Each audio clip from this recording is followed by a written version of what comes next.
Good evening. We're going to go ahead and reconvene from our closed session. Any announcement of final action this evening? Yes, Mayor, I have two announcements. The council authorized legal counsel to defend both cases identified in items 1 and 2 on the closed session agenda. The vote was 4 council members in favor and Councilmember Kozlowski absent. Nothing to report on item 3. Thank you. And with that, we will adjourn the special meeting and we'll move to the regular meeting. If you could call the roll. Council members Leary. Here. Rohrbaugh. Here. Aquino. Here. Kozlowski. Here. And Rathel. Here. If you'll please stand with me for the Pledge of Allegiance. I pledge allegiance to the flag of the United States of America and to the republic for which it stands, one nation, under God, indivisible, with liberty and justice for all. And do we have any agenda updates this evening? We do, Mayor. On new business, item number 19, city staff is requesting that the item be continued off calendar. And then for item number 23, we have an additional information transmittal. It's my understanding that the council has all been provided copies of this information, and we have a copy on the back table for members of the public. Thank you.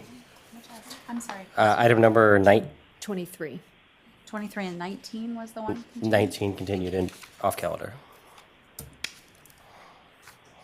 All right. And that brings us to business from the floor. This is the time where the public can address the council on any unagendized item for up to 3 minutes.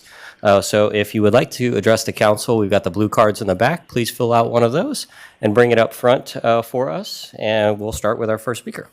Okay, we have 3 speakers this evening, and I'll let you know who's speaking and then who's next, so you can be ready if you hear your name coming up as next.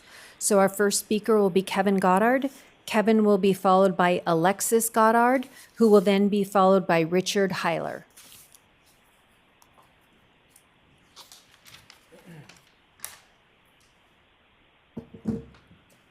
Testing. Okay. Good evening, Kevin. Good evening, Mayor. So good evening, Mayor, council members, and city manager. First, thank you for what you do. I know you put in a lot of hours and can often be a thankless job. I'm here tonight because I'm concerned. I'm concerned that the messaging that you've been sending to the people of this city is not in alignment with some of your recent actions. Brian, I clearly remember sitting in this audience when you first became the city manager, and we're looking at the city's finances, and you told us that Folsom would have to do less with less. That was a tough pill to swallow, but I respected the honesty of that message. I believed if we all tightened our belts and worked through this together, we could get to the other side of this crisis. I trusted that leadership would lead by example, and some of you have. That's why I'm concerned now. We've seen a fire station browned out, staffing reduced, and services outsourced, yet at the same time, a few of our leaders have sought to increase compensation for their roles. I'm not saying you shouldn't get paid, but getting a raise is not something that should be part of any conversation until the city is back on its feet and all of the services have been restored. I want to remind you that being in public service means you serve the public, and that often comes with personal sacrifices. And if you're not willing to make a sacrifice, then maybe this is not a job for you to sign up for. I'll close with this, that trust is earned in teaspoons and it is lost in buckets. Thank you. Thank you. Okay, our next speaker is Alexis Goddard.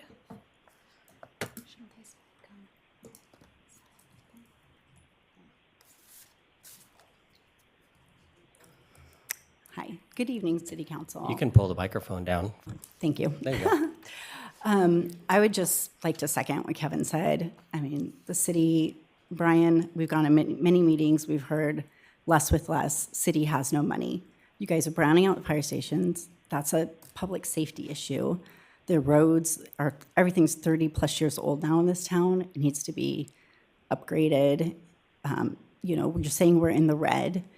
I get that, but now's not the time to be asking yourselves for pay increases.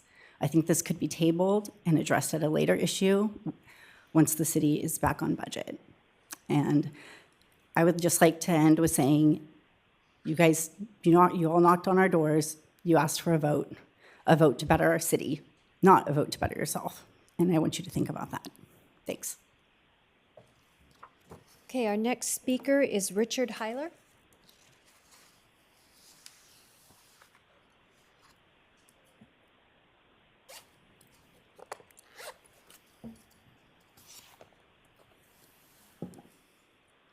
Thank you. Good evening. I'm Richard Heiler, Folsom Landscape and Lighting Advisory Committee Vice Chair, representing the neighborhood of Los Cerros. Tonight, I'd like to recognize two Folsom public servants for their quick attention addressing a disaster. On Valentine's evening, Saturday, a car knocked over the Los Cerros Monument sign at Woodsmoke and East Bidwell. The sign was broken from its foundation, flat on the ground, and in pieces. Tuesday morning, I received an email from the Municipal Landscape Services Manager letting me know he was aware of the event and arranging repairs. In 38 days, the sign was completely rebuilt and looked like new. I'd like to share just a couple of photos with you. Now you can see what the sign looked like on the left and what it looked like on the right after Valentine's Day. Completely ripped out of the ground, and the rubble was hauled away before I could get a picture. And then over the 38 days, completely rebuilt out of center block, coated, and the sign put back in place. A beautiful result. This wonderful result was achieved by our public servants who knew how to get it done and cared about our city. To recognize our public servants, I'd like to present a certificate of appreciation. As I call your name, please come forward. David Krigg, Municipal Landscape Services Supervisor. Now, he couldn't be here because of a family commitment. And Derek Perez, Municipal Landscape Services Manager.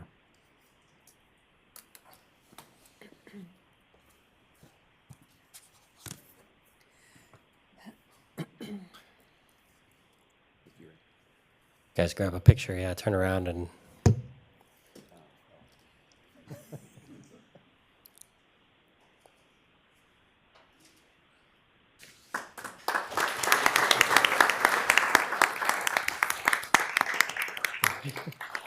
So David and Derek, on behalf of the Los Cerros neighborhood, I am grateful for you quickly restoring the beauty of our neighborhood and city.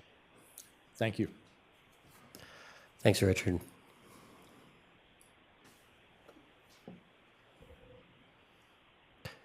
Derek, thanks to you, and please thank Dave for us also for that quick response. That's great. Thank you. Any other public comments this evening? All right. That will take us to our scheduled presentations, and item number 1. Okay, your first scheduled presentation this evening is a proclamation of the mayor proclaiming April 12th to the 18th as National Public Safety Telecommunicators Week in the city of Folsom. And could we have the public safety telecommunicators come on up? Vice Mayor Rohrbaugh is going to read the proclamation tonight. Thank you all for being here. Who am I going to hand this to? Oh, I will take it. Yes. Hold that up. Thank you for being here. Is this on? Yeah. So, proclamation of the mayor of the city of Folsom proclaiming National Public Safety Telecommunicators Week in the city of Folsom. Whereas Folsom police dispatchers are the vital link in our police officers, firefighters, crisis interventionalists, and our citizens, monitoring radioactivity, traffic cameras, and other tools and aid in providing information and life-saving instructions while enhancing the safety of all. And whereas in 2025, Folsom's communications dispatchers answered over 99% of the 911 calls in 15 seconds or less. That's a big deal. And whereas Folsom's public safety dispatchers serve with care, compassion, I don't know what that says, while aiding in the relentless pursuit of criminal behavior and fostering of positive relationships. And whereas Folsom's public safety dispatchers are the calm on the end of the line when calm is needed most. On behalf of the mayor, Justin Rathel, and the city of council, I, Anna Rorba, do hereby proclaim the week of April 12th to the 18th, 2026 as National Public Safety Telecommunicators Week in the city of Folsom, and extend our gratitude to Folsom's communications dispatchers for their dedicated service to our community, their diligence and commitment to keeping our city and our citizens safe. Proclaim this 14th day of April 2026.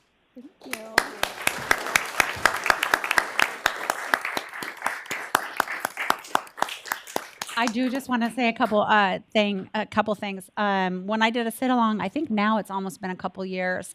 I was completely impressed with everything that you have to deal with, all in 1 second.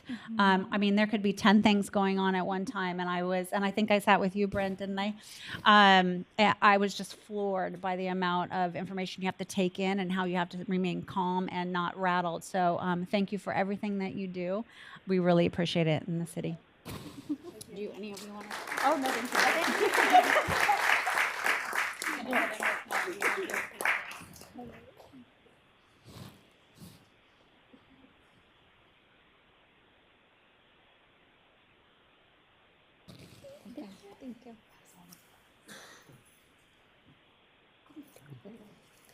Okay, our next scheduled presentation, item number 2. This is a proclamation of the mayor proclaiming April 19th to the 25th as National Library Week in the city of Folsom.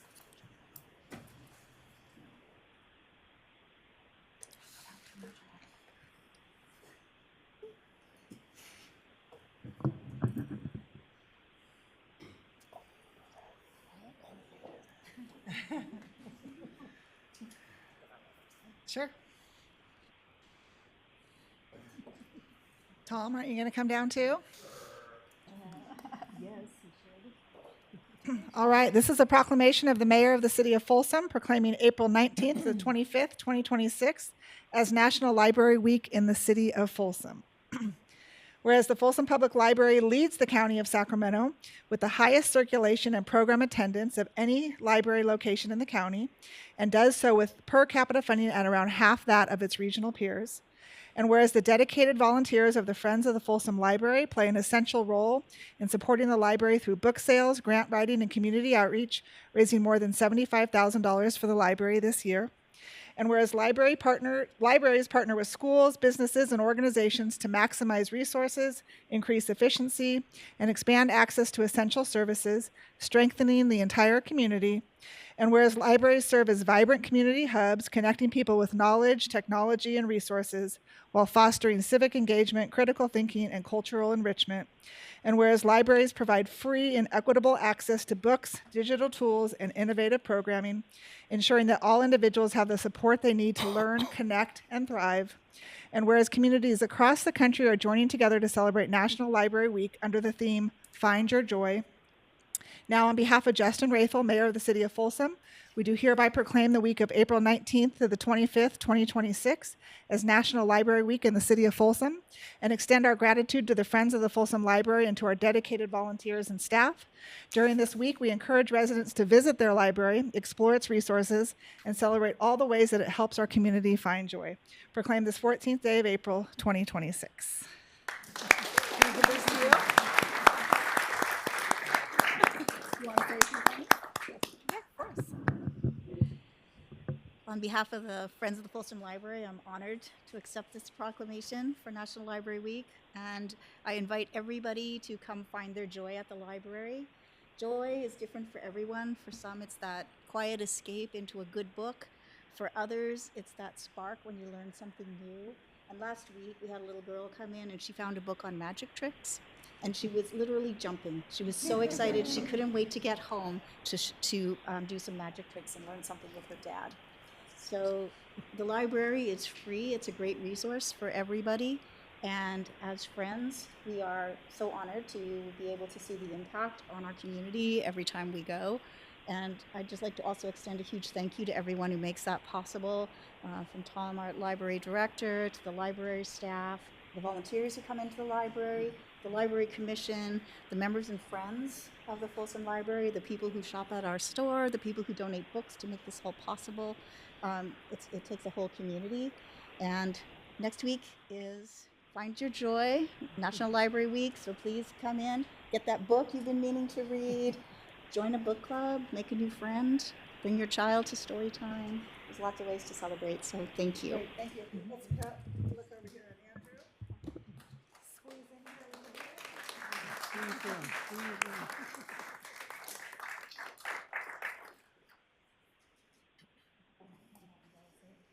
You don't have to say for me, okay? Unless you want to. Yeah. Okay, as our library folks get seated, our next item, number 3, will be a proclamation recognizing 20 consecutive years as a Tree City, USA, and celebrating Arbor Day.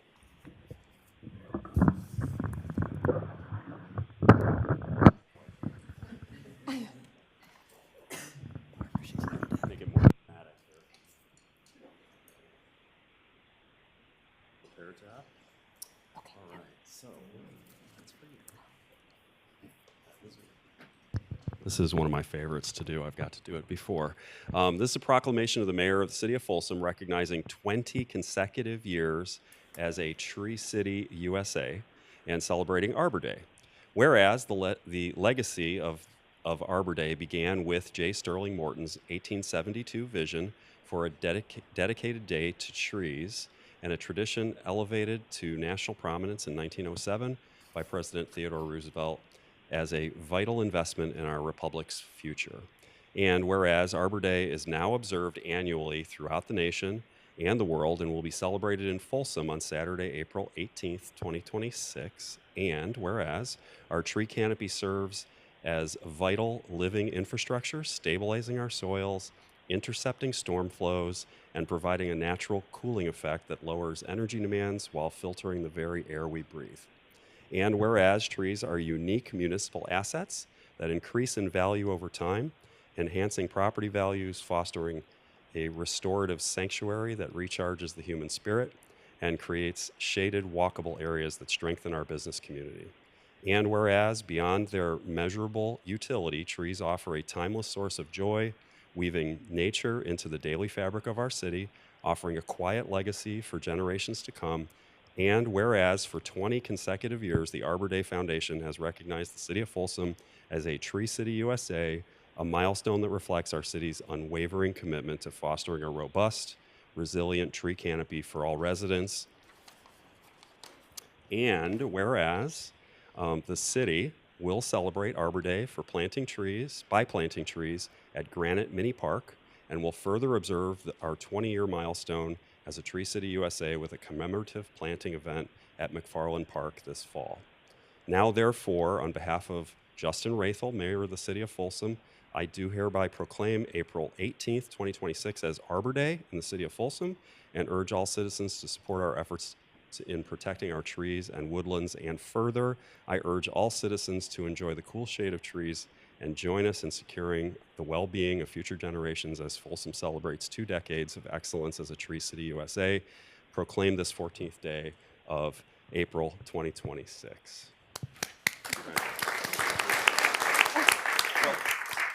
First of all, last time I got to read this one, I reminded everybody that I grew up in Chicago originally, and just outside of Chicago is the Morton Arboretum, named for this gentleman, which is a really cool tree sanctuary there, and an arboretum here would be an amazing asset someday. Thank you, Councilmember Kozlowski.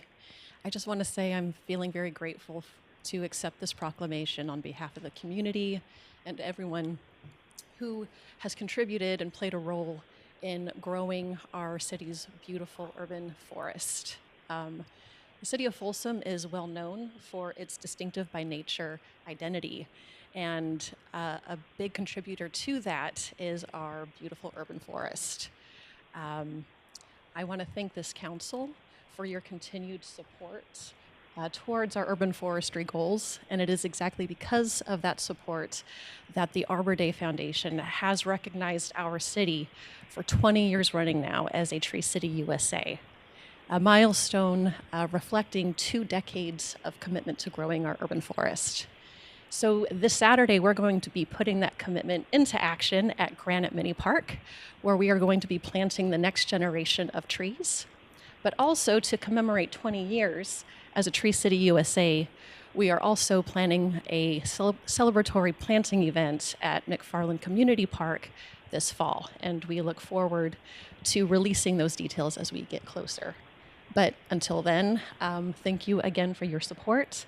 I am very privileged to grow our urban forest with you, and I look forward to seeing some familiar faces in the dirt this Saturday. Thank you.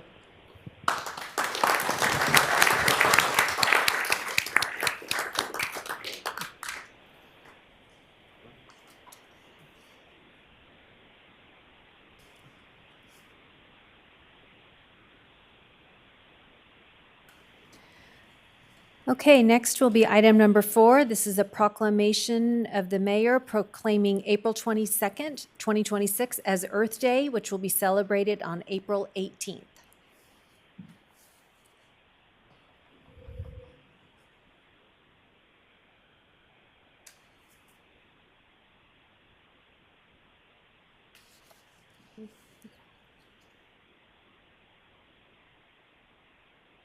Good evening, everyone.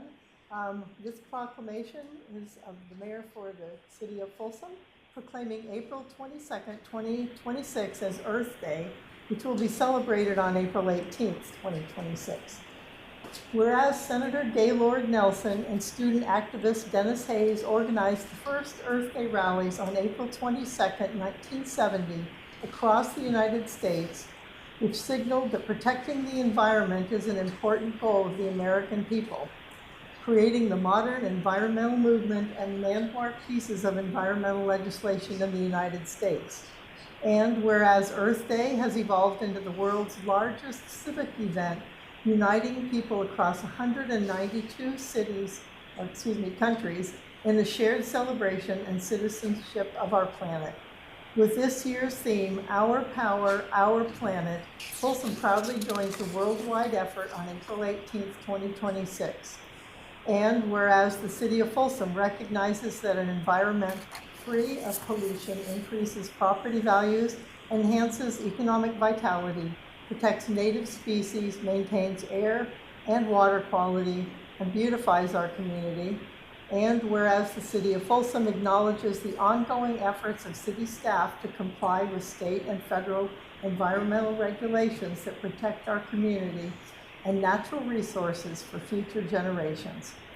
Whereas in 2025, the city of Folsom utilized roughly 1,054 tons of recovered organic waste through Community Service Day, landscape projects, and the self-serve compost pile, all of which were used locally. And whereas the city of Folsom diverts 54 tons per day of organic material from the landfill, contributing to statewide waste reduction and sustainability goals. And whereas the city of Folsom is committed to sharing information about sustainability initiatives and inspiring stewardship of our distinct natural environment. Now, therefore, I, Barbara Leary, council member, along with our mayor, Justin Rathel, and the remainder of the city council, do hereby proclaim April 22nd, 2026 as Earth Day, which will be celebrated on April 18th with Earth Day volunteer opportunities at Lions Park. Proclaim this 14th day of April 2026. We hope to see you all there at the celebration. Thank you.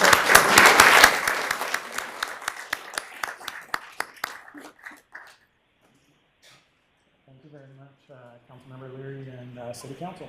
We're all very excited to bring the third annual Earth Day event for the City of Folsom. In prior years before Earth Day, the city hosted many separate springtime events across multiple departments, including Creek Week cleanups, Trails Day, Arbor Day, volunteer activities, and recycling education and outreach. And in 2024, we combined those into one more cohesive and comprehensive Earth Day event, which has proven to be very successful. This year, we'll be focusing on the volunteer cleanups and projects, and followed by a volunteer appreciation lunch. The event's rotated locations. Each year we've held it. First year was in front of City Hall. Last year at the newly completed Prospector Park, and this year at Lions Park. Yeah, we also wanted to highlight that the city has already participated in Earth Day events this year, such as an Earth Day fair at Blanche Spriggs Elementary School, where we taught students what compost is, what goes in their blue and green bins, and how important battery recycling is. 2026 will also be the 4th annual year of the Earth Day coloring contest for all elementary school students in the city of Folsom. Topics have ranged from recycling food scraps to water conservation. Over the last 5 decades, Earth Day has become a global day of recognition, reflection, and action dedicated to protecting our planet for future generations. And we are proud and honored to continue that tradition in the city of Folsom. We are thrilled to share that the volunteer spots for this Saturday are already full, and volunteers will be completing zoo beautification, trail cleanups, fire fuel removal, and tree planting. And then, like was mentioned, we'll have pizza back at Lions Park. And we're grateful to the mayor and to City Council for this proclamation and for your support of Earth Day.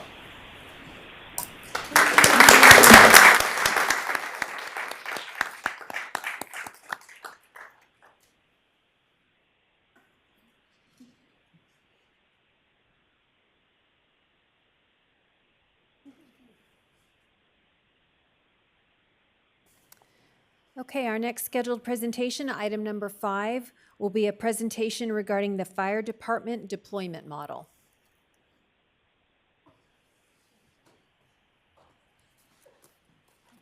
Oh, please do. It's my first time.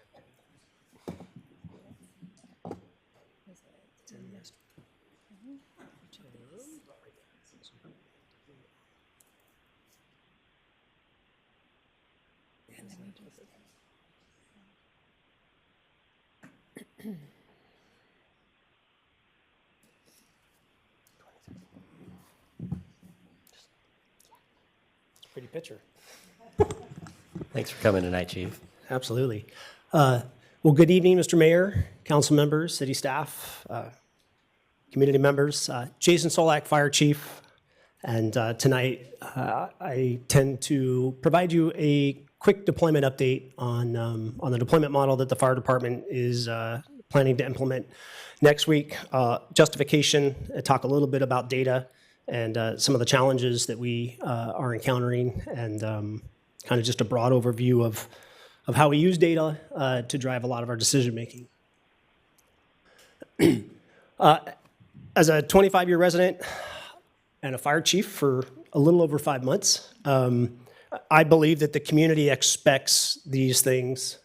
Operational readiness, I mean, that's the core theme of what we do, right? Responding to emergencies and assisting the public. Responsive and adaptive to the community needs. As the needs of the community change, we need to be adaptive and innovative to meet those needs. Administratively accountable. We need to ensure that we are using fiscal prudence, that we're using best practices, industry standard, right, and trying to limit the subjectivity of our decision making on a daily basis. And I think as important as anything, we need to be transparent about our process. We need to be willing to say where we're not doing great or where we can improve, while also highlighting those areas that we are doing well. Standards of Cover is a document that's a comprehensive review, essentially, that identifies 3 things: community risk, the level of service that the community expects, and the resources and performance the department can actually deliver. And CPSE, which is the Centers for Public Service Excellence, there's a subcategory there, grows out of a community risk assessment identifying the department's baseline performance and sets the benchmarks for improvement. In practice, it's a document, a foundational document that we would use on how to deploy, measure, and improve services on the hazards and needs of our community. The objectives of a Standards of Cover are outlined here: identify and understand the risks, define the department's level of service and response performance objectives, evaluate current response capabilities, guide resource allocation decisions, measure performance and identify gaps, support strategic planning, budgeting, and policy development. Outlined in that document and used throughout the fire service is a data compliance standard. This is much like a control study in a research project, right? That you can provide to colleagues for peer review. You have confidence and reliability in the data that you're driving because it's objective and it's filtered to eliminate anomalies. As you can see in the list, there are a number of criteria filter that the compliance standards requires. Response time compliance is measured on our ability to effectively respond to emergent type calls, right? And there's a model that I'll illustrate later on a variety of ways on how to do that. We use CAD data in our records management system. Data is sent to our records management system, and then after a call, we go in there and we input and aggregate data based on a number of substandards to identify whether it was a priority call, whether the call occurred in district, what unit actually arrived on scene first, right? And all of those objectively identify the compliance standard. And when you aggregate the data that doesn't meet all of the response criteria is discarded, right? Because in true compliance, you have to have an established set of criteria and a benchmark to meet. And most commonly, we use what's called 90%. And so 90% is 9 times out of 10, we met this performance benchmark. So as an example, when we talk about response compliance for EMS, right, or NFPA standards, they talk about 6 minutes total response time 90% of the time, which means that the expectation or the goal is to have a fire unit arrive on scene within 6 minutes of the time of the call. 9 times out of 10, right? And when you're not able to achieve that, which a lot of agencies nationally are not, right? Not anecdotally, but there's no real research on how many departments actually meet that benchmark, other than some investigative reports from Boston Globe is probably the one, but nationally, the reports indicate that somewhere between 58 and 60% of fire departments nationally are actually able to consistently meet the compliance data. So it's a tough goal to achieve, right? And there are a number of factors that play into that. Chief, I might have missed it, but I'm not familiar with the acronym. Could you go back? What's CAD timestamp? Oh, CAD. So CAD is computer-aided dispatch. Yeah. That is the dispatch center.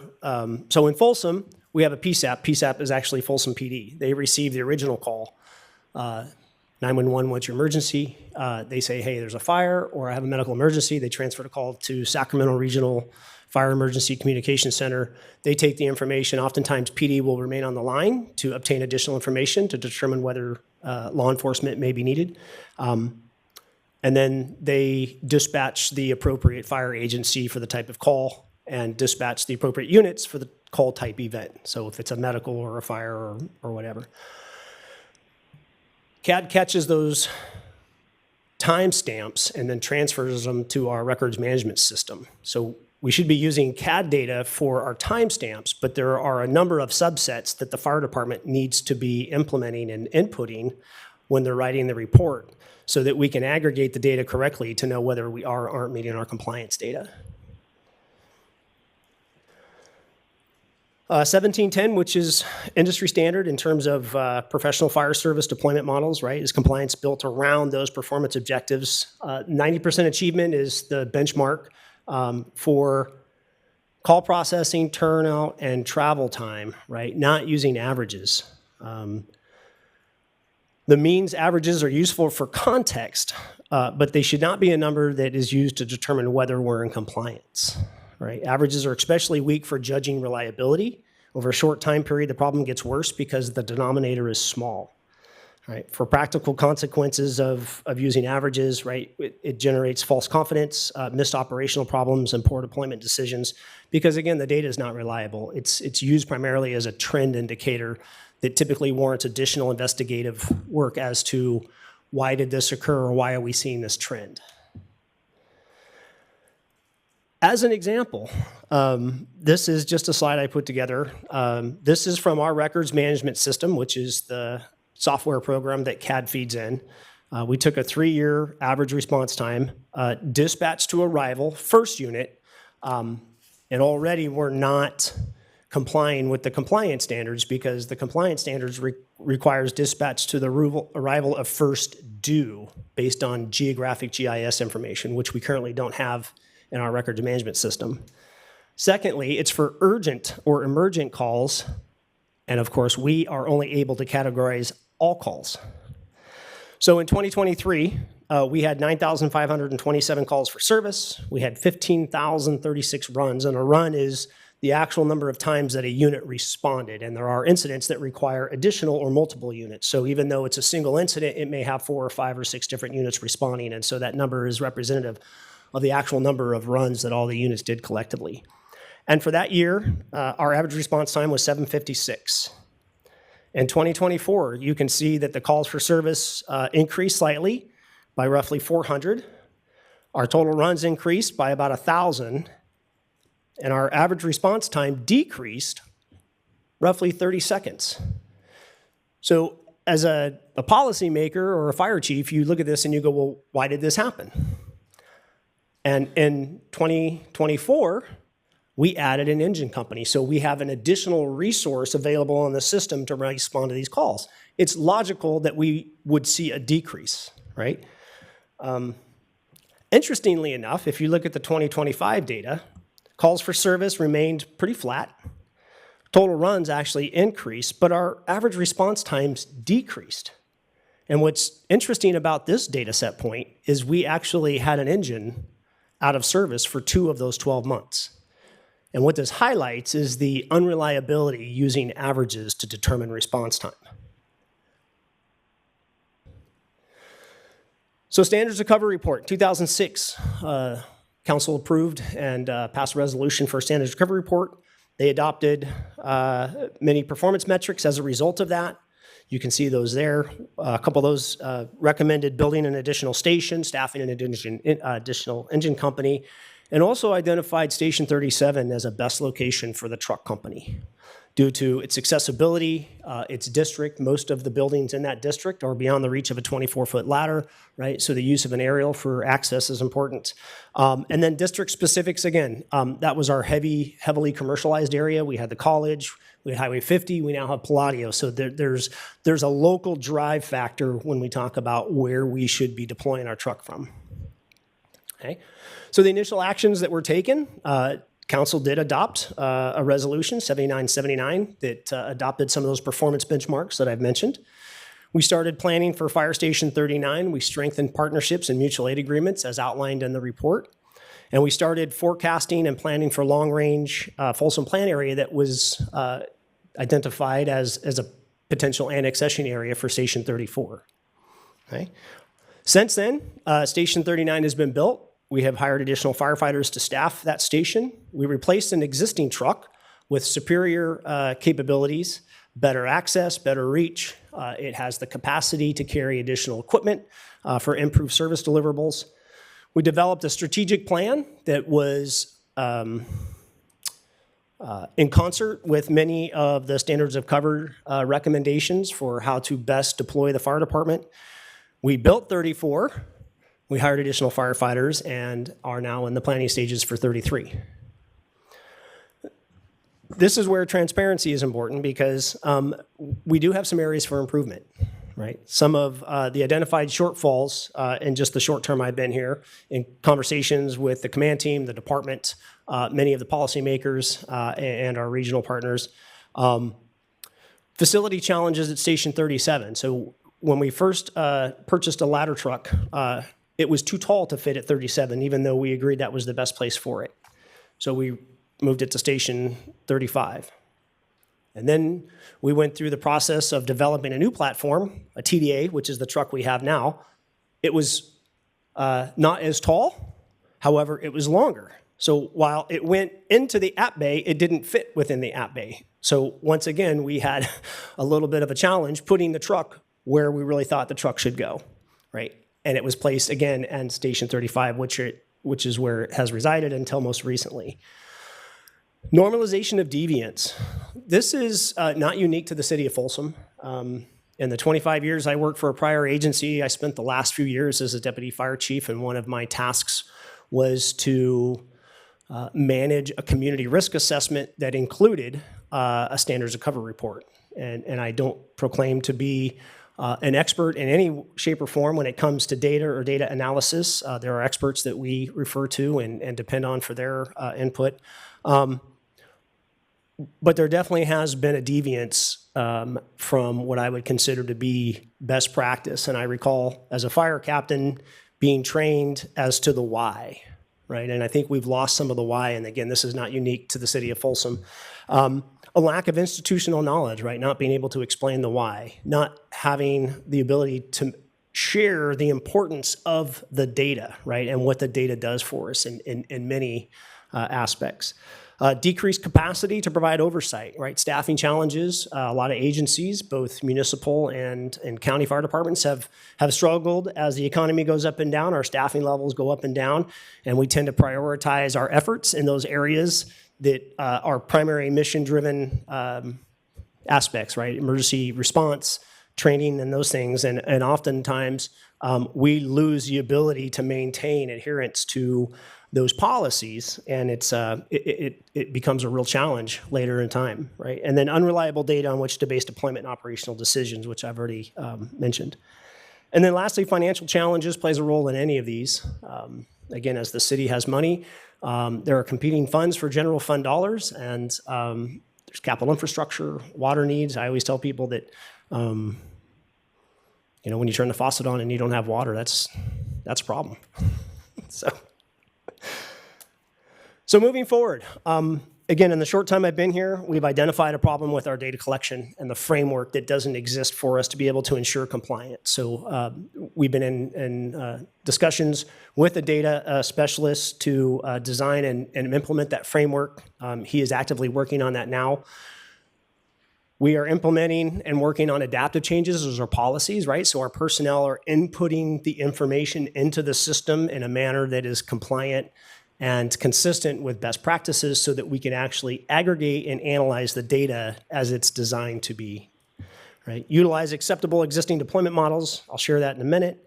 Long-term solutions, adaptive and innovative to the community needs, Station 37. Renovations, as I mentioned, one truck was too tall, one truck was too long. And so due to a number of factors, the decision was made to leave it at Station 35. And now we're confronted with some financial challenges and service reductions.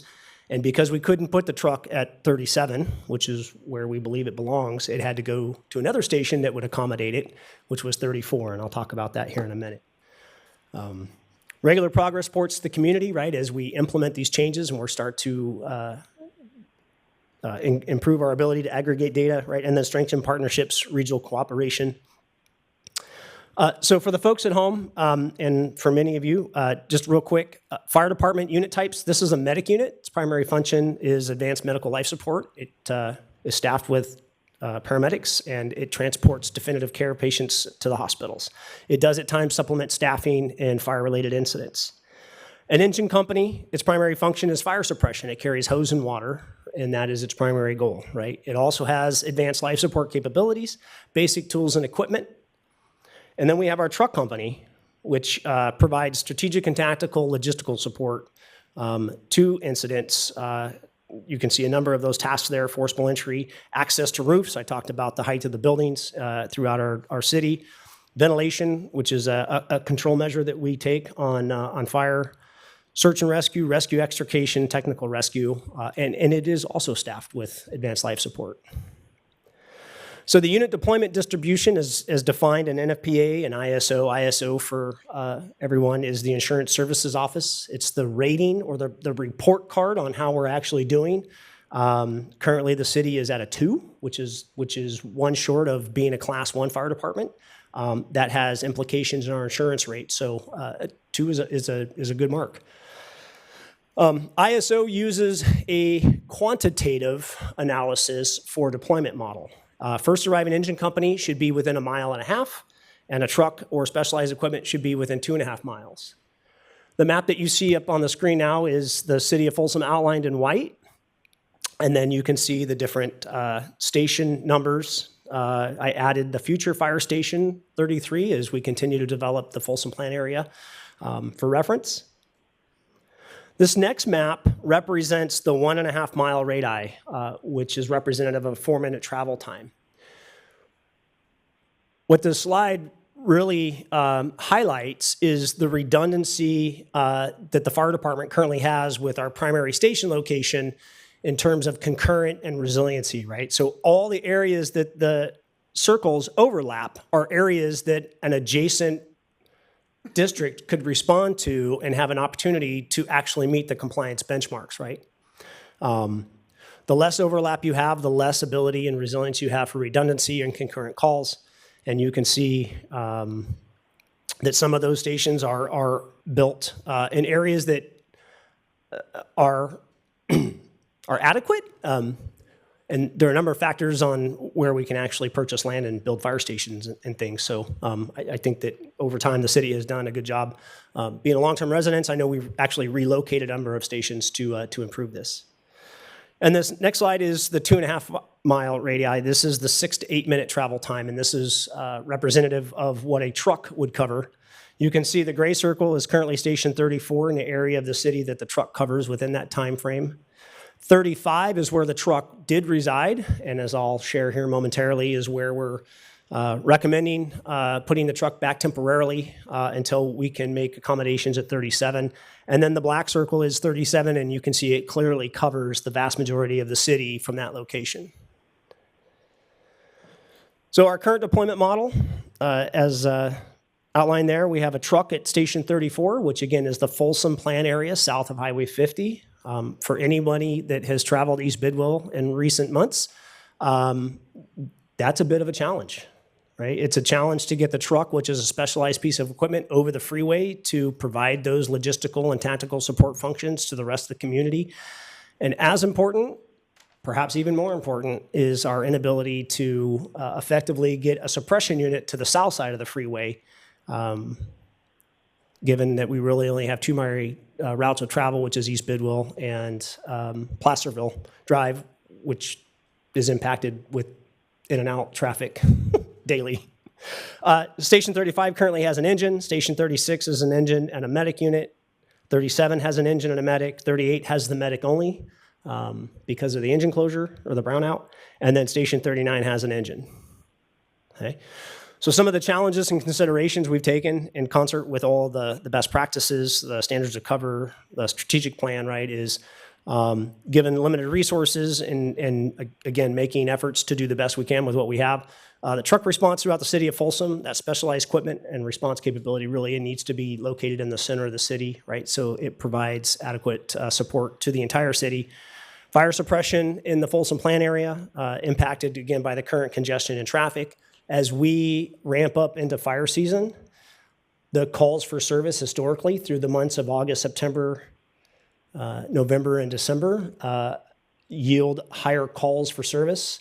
And given the wildfire risk in that area, we believe it's extremely prudent that we put an engine company down there to initiate fire suppression. Concurrent calls, 35, 36, and 37 is the core of the heart of the city. That's where the bulk of our calls occur, right? And we talked about redundancy. And then medic unit allocation. Medic units are a unique resource, and we share them regionally. However, what we have determined is that Medic 36 generally spends about half of its time in terms of call service outside the city of Folsom. And so we're recommending that we relocate that to another station to better serve the community, however, still be available for regional needs. So the deployment changes that we plan to implement on Tuesday, April 21st are as follows. Station 34, which is again the south Folsom Plan area, will have an engine.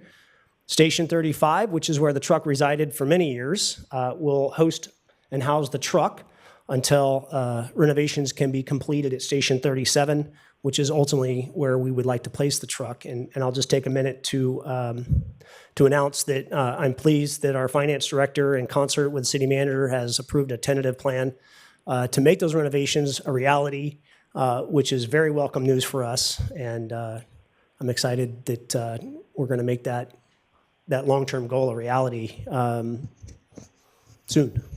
Yeah, and we'll be bringing that at a future council. Station 36 will continue to house an engine. Station 37 will have an engine and a medic as it does now. Moving the truck back to Station 35 creates a challenge having a truck at 35 and no engine at 38. So our recommendation and implementation plan is to move the engine from 39 to 38 and take the medic unit from 36, move it to 35, and then move that medic unit that is currently at 38 to 39. We believe that that provides the best overall balanced approach to emergency response moving forward over the next 6 to 8 months until such time as we can consider moving the truck to 37, which is where we believe it should be. And I'm happy to take any questions. I've got one to kind of kick us off. Station 39 obviously sits right on our county boundary, and you referenced the 2006 kind of study that where the standards were approved.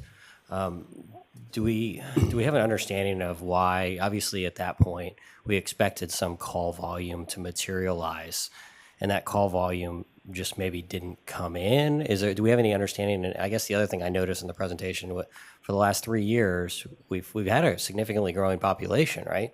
And our calls for service are flat. And so I guess I'm kind of curious, like, where are those? Where's that trend of calls for service? Because I would have expected it to proportionally go up with our population. And then, my other question is like, do we have an understanding of why we didn't, like, we thought we needed 39, right? But it turns out, maybe, when I look at it and just look at where it's at with the radiuses, Sure. Maybe that station wasn't originally needed, or maybe does need to be relocated in the future. That's a great question.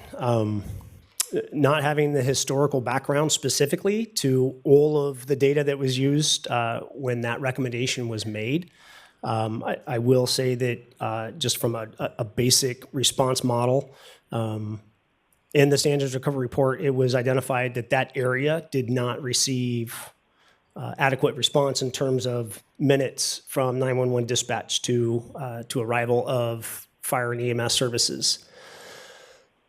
And that was further impacted or challenged by the concurrency of calls that happened at 35, 37, and 38, which again is the core of the city. So there were fewer units available to actually respond to Station 39, and given the distance, it was recommended that that would help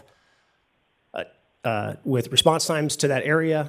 It would increase staffing and improve what is referred to as our effective fire response, which is the number of personnel that would be needed to safely and effectively mitigate a fire in a building based on its hazard classification, 14 right now kind of being the minimum for single family and low density buildings. And fire stations are built with capacity. I'm sure all of you have read or heard that there are fire stations throughout the country that are running 4,000 and 5,000 calls for service in any given year. And our 3 busiest stations are right around 2,500 calls. So the system and the model is designed for future capacity, right? Because it's very expensive to relocate apparatus and stations, particularly given the challenges with acquiring land as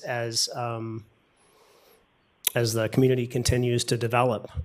We are fortunate that we have at least some ability to relocate stations. If you look at some of the older cities like Sacramento, San Francisco, LA, they really are unable to relocate stations in a meaningful way just because there's no place to build a station. And so they have further challenges. For example, Sacramento City has no ability to put a lot of ambulances inside firehouses. And so those ambulances are deployed more of as a posting location rather than actually having an assigned firehouse, which is really challenging for the members of that organization. So I hope that answered your question, Mr. Mayor. Yeah, I think so. And hopefully when we get more into the data analysis, what you presented tonight is music to my ears. I've been asking for more data for a while now, and so I really appreciate you coming tonight and giving us this update.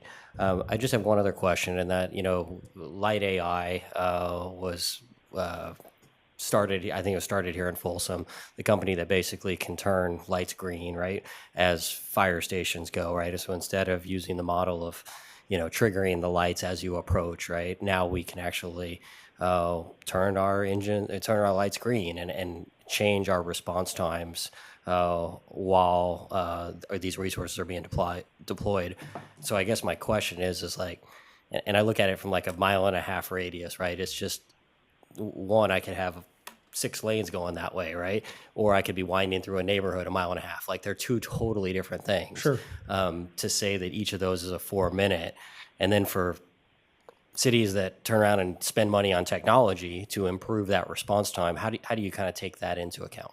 I think we should consider any technical innovation that we can use to enhance response, right? When we identify a problem, we ask ourselves, is this a technical issue, right, that typically deals with software, equipment, right? Or is it an adaptive where we just need to maybe consider changing the way in which we do things? And to your point, there, for many years, most fire departments utilize what's called an Opticon system, which is an infrared unit that flashes and most of the time triggers the signal to turn green in the direction of travel. But to your point, there is technology out there that takes routing information from CAD and GIS data and applies it through an interface to change lights green in the identified route of travel. And I think that that's something that we should definitely be considering as we look to the future. I guess I would just pause to say that has a financial component and one that we probably haven't the ability to really consider it in the short future. So Sure, it was before my time, but I believe Light AI used some of our system to work on their original model. They were founded here in Folsom, or if they did, in the early days they were here in Folsom. So I think we can probably go back and look at some of that information. We can reconnect with them and see whether it makes sense for us. yeah, there's the Menlo Park fire down in the South Bay on the peninsula actually uses, and I'm paraphrasing. They're actually using drone technology in concert with the routing that's actually flying above the responding units based on a GPS and giving them actual real-time traffic data and then eyes in the sky observations of the developing incident. So there is probably incredible opportunities out there to look at those technical innovations and explore what opportunities we might have to implement those in the future. Thanks, Chief. Questions, Councilmember Kozlowski? Yeah, I just have one. The NFPA standard that the sort of station placement, equipment placement is designed around, or their standard that they've developed. What if it's not an average, right? You said plainly it's not. Sure. What is it based on? Is it effective outcomes of response? Like the best medical outcomes given a certain amount of time to get there that's practical? Is that kind yes, of the great right question. gist? And actually you've hit the nail on the head, right? So the 4-minute travel time, which is the time it takes us to actually drive from the station to the incident, right, is heavily based on desirable outcomes with fire growth development. And as importantly, and also considered in the standard, is the EMS oxygen implications for cardiac and brain death, right, after so many minutes, right? And I'm not a physician, but after 4 minutes, right, the effects and the ability of a full recovery start to greatly diminish. And so that was kind of the basis of that 4-minute response time. And that's where it originates from. Yes, sir. Gotcha. Thank you. Yeah, great question. That was it. Vice Mayor, questions? Yeah, I have two. I'm curious, I think I know this, but I'm curious if the public doesn't know this either. What kind of calls does a truck respond to versus an engine? Yeah, in our deployment model, our truck responds not only as a specialized piece of equipment, but also as a primary responding unit. So it does respond to EMS calls for service that originate in proximity to where it's stationed. Nationally, most agencies deploy a model where you have an engine and a truck next to each other, which is arguably the best model, so that the engine can respond to most of those EMS calls and provide fire suppression in concert with a ladder truck that then is able to arrive on scene. And we talk about coordinated fire attack and the benefits of accomplishing the 16 critical tasks on a working incident. Typically, a truck is located in the center of a district that supports anywhere from 3 to 5 engine companies, but generally, there's an engine that's housed next to the ladder truck. So specifically to your point, in our deployment model, the truck not only responds as a primary unit to a lot of those service calls and EMS calls, it is also dispatched to traffic collisions because it carries extrication equipment, all of our technical rescue calls, so anything that would involve rope, high angle, low angle, over the side or over the cliff calls, all of our freeway calls because of the capabilities and equipment that it has, and then any type of building fire, commercial fire, fire alarms because of its access, its roof access, its ability to gain access to a roof. That's one of the reasons you are kind of swapping and putting it back at 35. It's a little bit more central. It is more central, yeah. If you remember the 2.5 radii, right? From station 35, it provides much better coverage throughout the city than it does at 34, which is additionally challenged with the response congestion we have over the freeway. So, And then the second question is, you mentioned you are going to do regular progress reports, when I think our public would be very much interested in this, especially as you're kind of dialing in how to get the data and make it more accurate and relatable, probably. When do you foresee that coming? And obviously, I don't think that we're discussing putting an engine back in this budget cycle, but I imagine that data will help for the future. Yeah, ultimately our goal is to as soon as possible, right, fiscally possible, to put an engine or that engine right back in service. In terms of how soon, so my goal would be for anybody. Well, we all follow social media, right? I think it's probably a platform that I myself have not utilized nearly to the degree that it could be used, but I have seen other agencies where they're putting out like monthly progress reports, calls for service, number of alarms, this, that. I think that the public would be interested in that information. But in terms of more formalized progress reports, I think that it's reasonable to think that I could come to or plan to attend a council, well, I come to all the council meetings, but make a presentation with a progress report about every 6 months, right? I don't want to come here and just keep saying the same things over and over, right? So it would be indicative too of having any meaningful change. Perhaps when we actually build the framework, right, and we've implemented policy and now we're starting to collect and input the data in a way that is in compliance. Certainly, I plan to be here and celebrate the renovations at Station 37 and the truck moving there. But yeah, we have some tremendous men and women in the fire department, and I think we all share the same goal, which is to provide great service to the community. Well, as you know, our public very much cares about this issue and browning out the engine. By the way, several things were said earlier. We did not brown out a station. We browned out an engine. You didn't say that, but some public did. So, but they're very much aware of browning out an engine, and they want to know the numbers and when can we get it back, and having those numbers, the data to support that we didn't fall off a cliff here, that it looks okay. We can sustain for a little while, and then what's the progress report going forward? I think so. 6 months. A progress report is very palatable to our public, I think. And then also us for our information on how we move forward and what revenue generating things we can do to make sure we get that engine back on as soon as we can. Yeah, I appreciate that very much. It is certainly one of the top goals for the command team and the fire department. Not to get into budget stuff, but we are working to implement cost-cutting measures as well as identifying, exploring options for revenue generation that will move that football closer to a target financial component to maybe being able to put an engine company back in service sooner than later. Thank you, Jason. Yeah. Councilmember Leary, questions? I just have a couple. So the one thing that, we've discussed in the past was the mutual aid agreements. And do those agreements impact the coverage data or, get you closer to meeting the goals?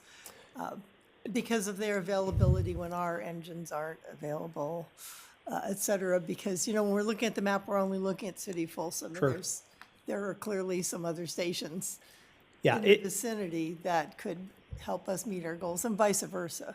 Yeah, great question. And, I'll just state that there are very few fire departments throughout the country that can effectively respond and mitigate all their emergencies without the assistance of their regional partners, right? And so we do have auto and mutual aid agreements with our neighboring agencies, Sac Metro, South Placer, and El Dorado Hills.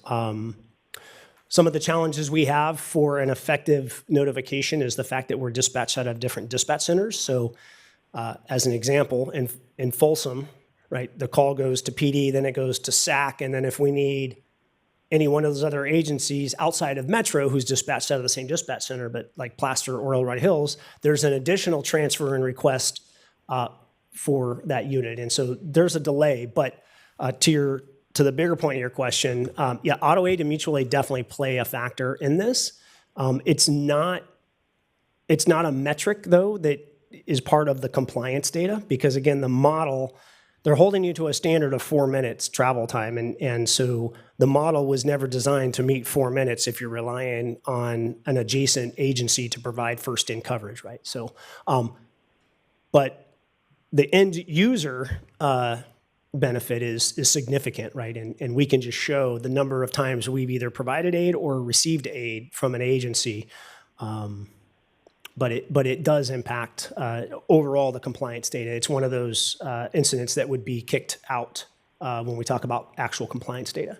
So I see it would actually make it, it would expand the amount of time that it took someone to get there Yes. on average if you were including all of those. Correct. Because of the way the signals transmitted for help.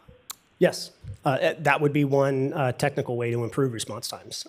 Being all of us in a regional dispatch center, which it is possible, but now you have a lot of agencies and other challenges. Okay, thank you. Yeah. And I just had one other question, and that was you talked about adding another engine, and that would require adding more personnel. So is there a ballpark number or amount of the cost for doing that? I would be spitballing and probably not confident in my numbers. Our first goal is to put the engine that's browned out back in service, and then as we look for additional revenue streams, cost-cutting measures, when we talk about build out and what this model looks like years down the road,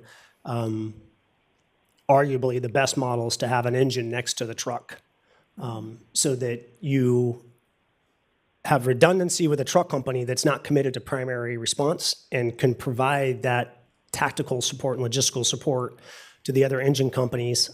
Most agencies utilize the truck as an advantage tool when it comes to those redundant or concurrent calls, in particular in the busier district. So having that truck centrally located with an engine affords the opportunity to send that truck now as a second responding unit to an adjacent district, right, and minimize the impacts to the community. Okay, thank you. I saw our city manager kind of sit up, but did you have a number? Yeah, I mean, that you wanna put typically, out there? an engine company costs about $2 million a year. So if you add an engine company, it's $2 million. So in this particular case, I don't think we'd need an additional $2 million to add back the fire engine because we have those employees here, and we'd probably have to add more to minimize some of the overtime usage. But it kind of shows you the big jump that you would need to get to if we were to add another engine company that is running parallel with the fire truck would mean an additional $2 million ongoing annually. So those are things that we'll continue to work on. I do want to compliment, Chief Solak for his effort, to identify maybe some of the deficiencies in our data collection and looking at ways where we can clarify that information ongoing or going forward so that we can come back and realistically, as we change the dial of our services, that we can see whether it actually had a positive or a negative impact. And so I'm excited for where we're going, appreciate the leadership and the commentary that we had so far. Thank you. Councilmember Aquino? Thank you. Most of my questions have been asked and answered already, but I do have one question. So you said that the medic at Station 36, about half the time has been utilized by Metro Fire. That's what the data indicates. Okay. Yes. So now, I'm sorry. Let me clarify. Okay. Out of the city of Folsom. Okay. So now with the medic only at Station 39, which, as we said, is right on the edge of El Dorado County, there is that little cut through from Folsom into El Dorado County off of Hildebrand. Hildebrand.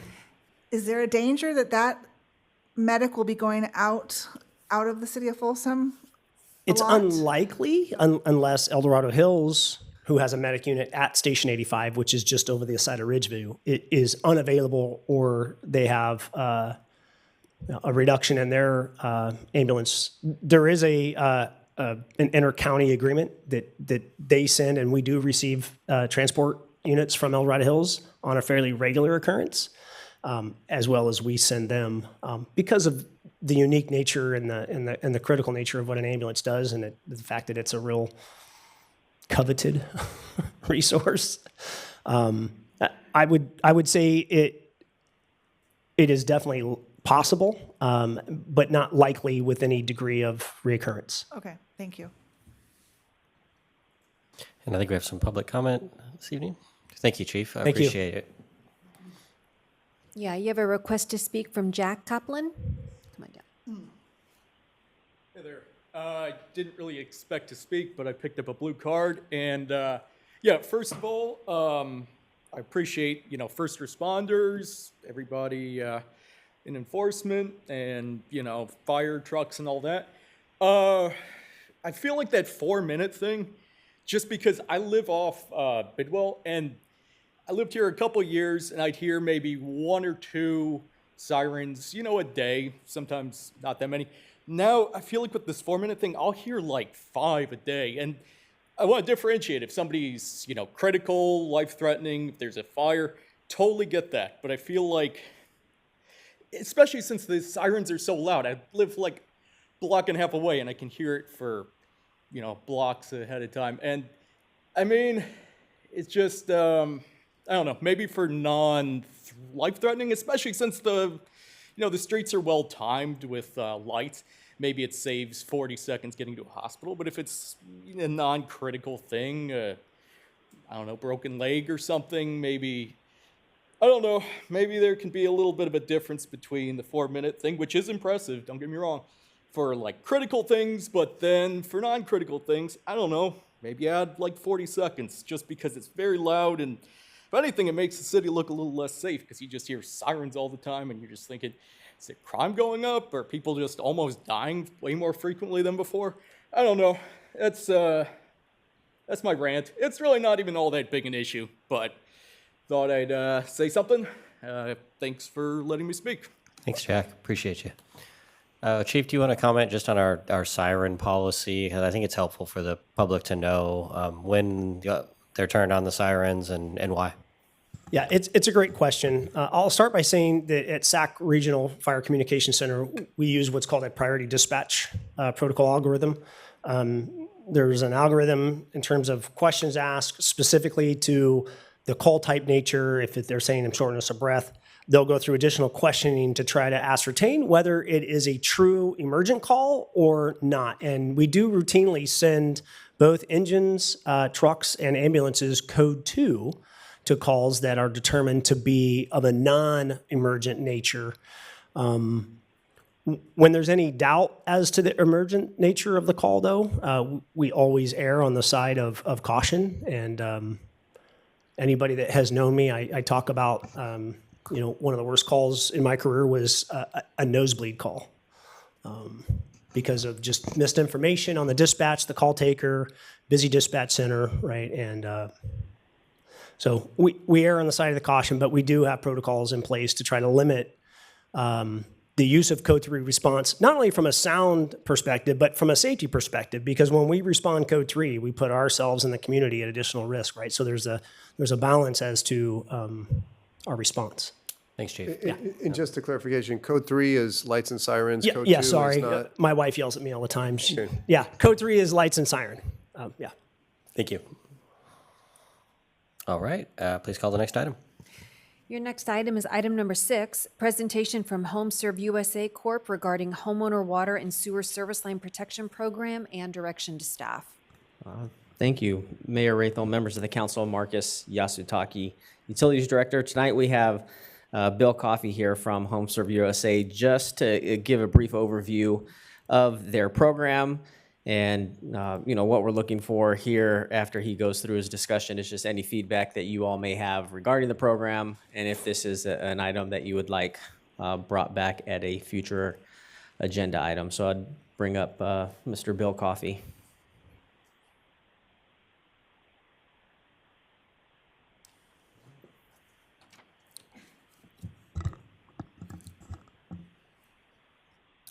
Thank you, Marcus. Honorable Mayor and City Council members, thank you so much for the opportunity to visit with you and let you know about the company, HomeServe, and the products that we offer.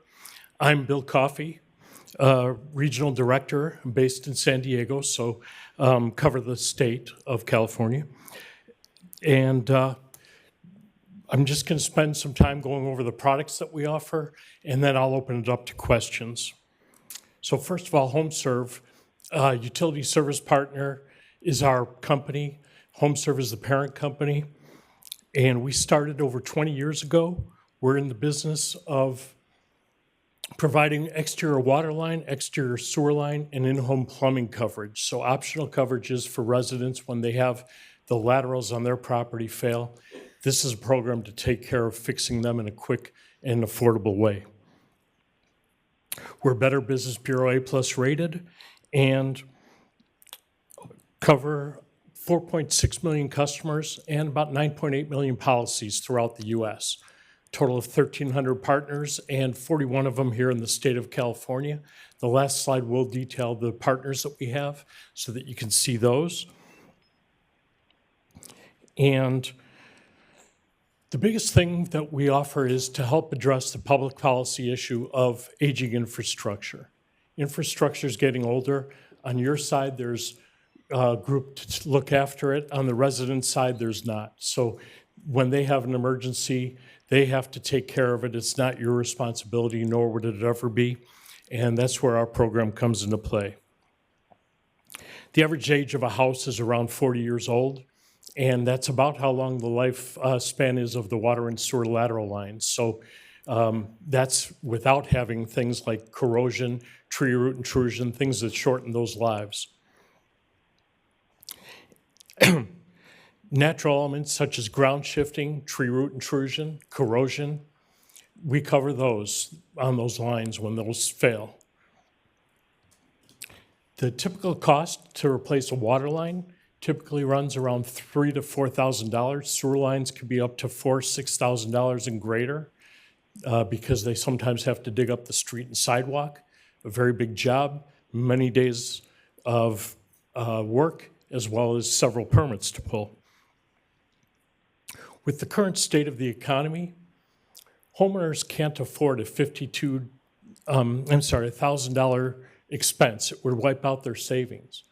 So our program is in place to look after repairing those lines because, again, the city is not responsible for those lines, even though many times a homeowner might think that when they have a water leak and they have to get it repaired. And oftentimes it's not covered by a homeowner policy either. So with our program, there's no cost to participate. And it's optional for residents to enroll, and it's off bill, so the city doesn't need to look after billing or doing anything with the program. And There's many benefits. We'll look after taking care of enrolling customers, taking care of claims, marketing, billing, and vetting local contractors to take care of the work so we keep the work inside the local economy. It can also provide an incremental revenue stream. So as I mentioned, there's no cost. And oftentimes homeowners don't know that these lines are their responsibility. Just because they're out of sight, out of mind doesn't mean that they're not responsible for them. So the program helps to educate residents on their water line responsibilities and again, provide an alternate low-cost option for them if they want to enroll, and no cost to the city. Second thing that it offers is peace of mind. It provides your homeowners something that they don't have currently. This is a unique program that we offer throughout the U.S. As I mentioned, 1,300 partners, municipalities and utilities. Customers who enroll know that if they have a problem, they simply call HomeServe 24/7, and we have a local licensed contractor come out and take care of the job. So they don't have to track down several bids. When there's an issue, they just simply call us. Fewer calls to this city, fewer calls to you, Mr. Mayor, and council members, City Manager Brian, about saying why isn't this getting fixed by the city? I don't have the money for it, et cetera. The coverage, waterline coverage, as I mentioned, these are all affordable, $6.99 per month, cancel at any time. Same thing for exterior sewer line, that one is $11.99 per month. In-home plumbing, $16.99 per month. The first two provide $12,000 of coverage, unlimited claims. So you could have one emergency today, and then another one 5 months from now. Each time the contractor rolls up, there's $12,000 in place, direct bill to our company, no out-of-pocket for your resident. The in-home plumbing provides $3,000 of coverage, unlimited claims as well, $16.99 per month. And it even covers a clogged toilet. So if a resident had an issue, they call us, the contractor comes out, takes care of it, goes on to the next job. There's never any forms or paperwork, no deductible, just simply the monthly payment, and they have the coverage in place.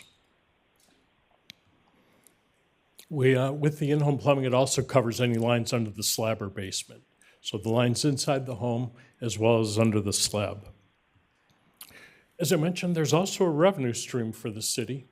It can provide, in this case, a little over $14,000 per year. Optional if you'd like to have that. If not, you can forego the revenue stream. Some do, some don't, and pass the savings on to your residents. The way we market, we only market with direct mail, so we're not going to be knocking on doors. We're not going to be sending any emails pestering your residents, just simply up to 3 letters a year. The city would review and approve each one before they go out. And then when residents receive the letter, they can either mail it back to us to enroll, or they can call us, or they can go online.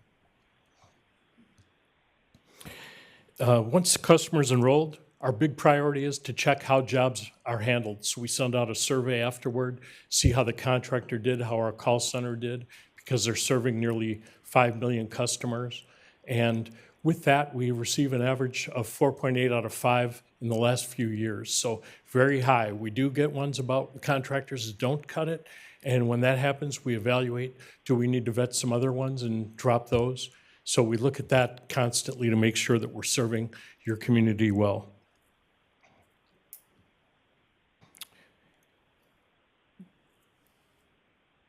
In addition, as I mentioned, up to 3 mailings per year. The marketing makes it clear that the program is offered by HomeServe and not the city. We sign the letter so that simply by approving the program, council will allow us to offer the program to your residents, giving them something they don't currently have in this optional program. The use of the city logo is required for us to market the program to the city. Again, it's offered at no charge.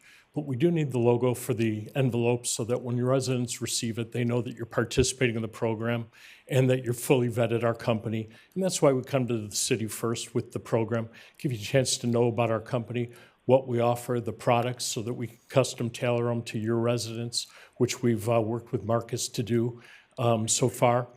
And the agreement as well, it's a 3-year agreement. And because we're handling all the billing, the city is fully indemnified from any legal action. So I'll open it to questions. It does require a city signature on it, and it's a 5-page agreement that we've provided to both Marcus and Brian to review. And tonight's presentation was to present, answer any questions, and then see if it's something that you'd like to move forward with. So we look forward to the opportunity to possibly partner with the city, and I'm going to open it up to questions. Thanks, Mr. Coffey. Councilmember Aquino? Yes. Thank you. My question is more for city staff. It sounds like a service that many residents may be interested in, but there must be other companies that provide this service. So why would we be entering an agreement with this company rather than ABC company or XYZ company? Why would we be giving preference to somebody over the other? I don't recall any sort of presentation like this ever coming in my time on the council. Yeah, so I asked that same question. Marcus brought this up, a few months ago, and I said, why would we do that? And frankly, I haven't necessarily met other companies that do this type of work. Maybe they are out there. I had the opportunity to meet with Mr. Coffey at the City Managers Conference for the League of Cities, and I was intrigued by the opportunity, and especially becoming more familiar with the city. And we have older areas in the historic district, or even some of our subdivisions that are getting older with more mature trees.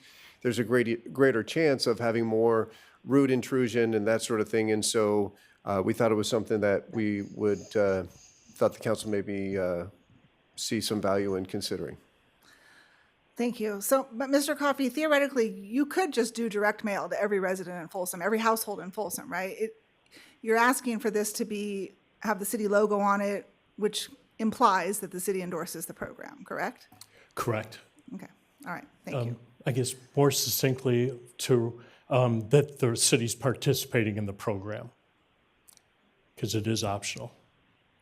Councilmember Leary, any questions? Councilmember Aquino asked the question I was going to ask, but are you aware of other companies that do this? And is this something, I guess this is something that the council needs to consider. Do we want to look into putting out an RFP, or it's not really a contract with the city, I guess, but. Yeah, I guess I would, first, we have this just as a presentation. There's no action intended tonight. We want to get feedback to see if this is something that the council would like us to come back with more information and a formal, agreement to consider, or something different, So. Okay. Yeah, to answer your question, we don't have any competitors. We're in over 40 states. Sometimes we have regional competitors, somebody that might be in the county, for example, that offers a program like this, but it's rare.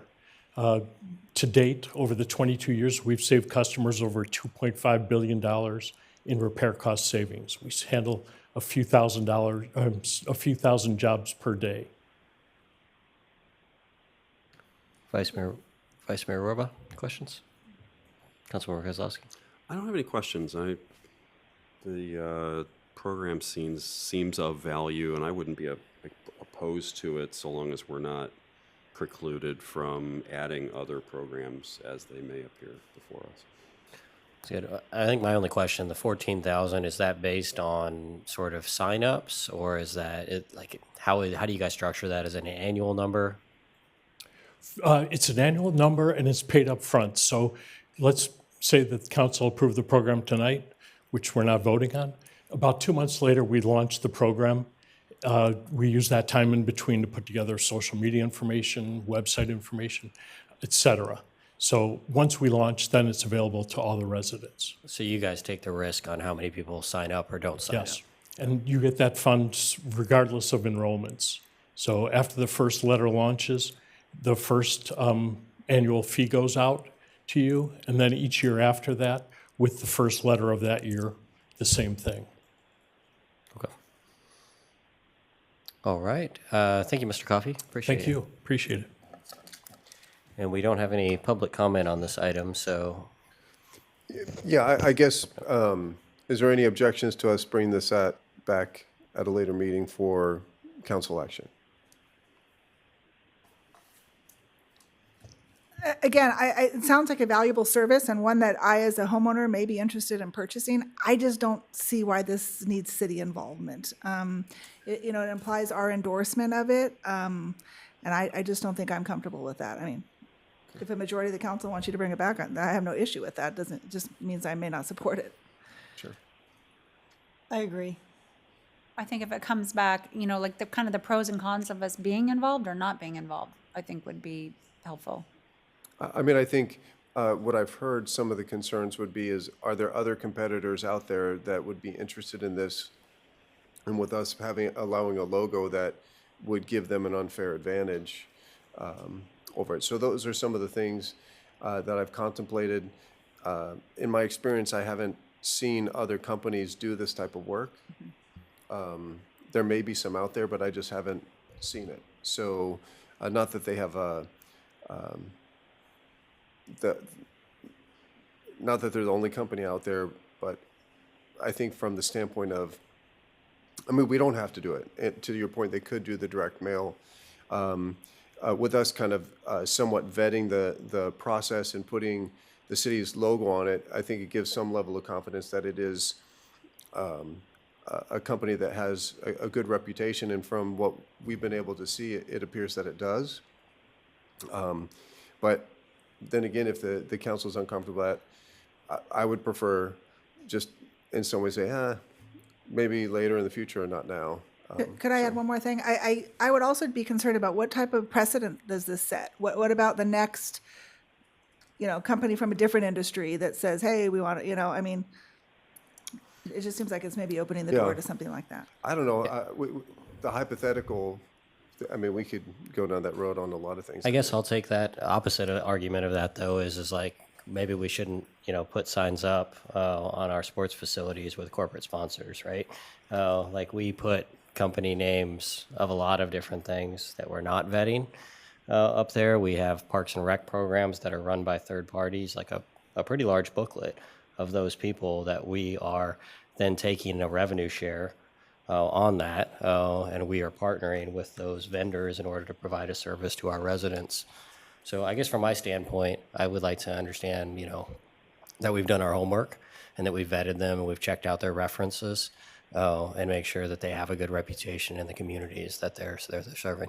Most definitely, thank you. And then just one item I would like to include, I don't think it was mentioned, but they also have been vetted by the National League of Cities and are endorsed, if that's the fair word, Mr. Coffey, by the National League of Cities. So, not that that's the city of Folsom, but just another added kind of vetting process that they've gone through at maybe a different scale. So we can definitely look into references, experiences with some of the neighboring agencies, right, that are within the region, just reaching out to them, finding out how the program's gone since it's been initiated, any concerns that they may have had, still have, don't have. I mean, we can do that vetting and provide that as part of a next round, so to say, or another item that we bring forward, which would include information on the agreement, the naming, using the city's logo, et cetera, and the monetary value of the 3 years. So that's something that, I definitely going to work on with our team in terms of bringing that work back and just some of that research so we can get an idea of just what other agencies are doing, especially here in California, and maybe even, I wouldn't say locally, but those that are near the city geographically. I have another question then. Can residents participate in this program without the city's logo attached to the material?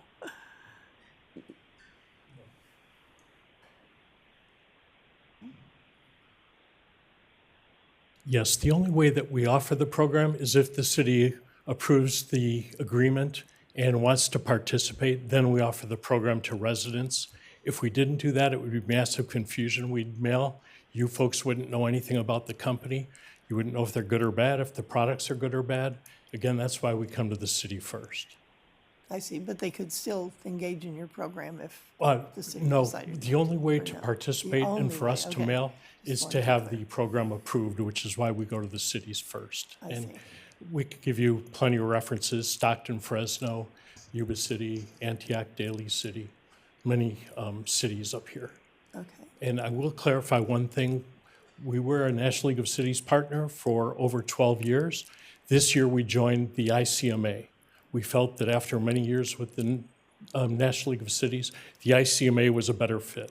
What's the ICMA? International City Managers Association, so it's the Association of City Managers throughout U.S. and other countries. Okay, thank you. Sure. I do see this as a little different from sponsors for sports fields, et cetera, because it's, they're just saying they're, helping the team by providing some funding for the parks or whatever, but whether people want to engage in those businesses is a little bit different. So. Yeah, I guess my other analogy was we send out a Parks and Rec activity guide, right, with a City of Folsom logo on it. And a good portion of those businesses that are in there are not the City of Folsom. We are putting our logo on a mailer that goes direct to people's boxes by the Parks and Rec department, right? And it's third parties that are providing those services. I think that's the closest analogy that's to me of what closer we than- already yeah. do. Thank you. I wouldn't mind seeing this come back to us Yeah. after you do some additional reference checking, just to make sure that we know how the residents of those communities have reacted to the program. Yeah, because I think what you just said about, or what he just said about, you can't access it unless it is, stamped by the city. I do think some residents would find value in this, especially in light of, our past with our pipes and everything. So, yeah, I guess I'm with you as well. Sufficient direction? That is very much. Thank you for the feedback, and we Perfect. will do so. We do have one public comment. Yeah, one request to speak from Rob. Is it Arvin? I'm sorry, I can't read it. Allen. Allen. Come on down, Rob Allen. I wasn't planning on speaking on this, but when I heard him talk, I just figured I'd just kind of give some input. My entire career has been sales and marketing, negotiating contracts up to $10, $20 million, just some stuff on the backside. 14,000, and no offense, $14,000 if the city decided to partake in that is like chump change into what they're going to make. Obviously, just something to consider, and I know you guys are going to do further vetting. There are other home warranting companies. I don't have a home warranty at my home, but there's all kinds of home warranty companies that participate in this type of work.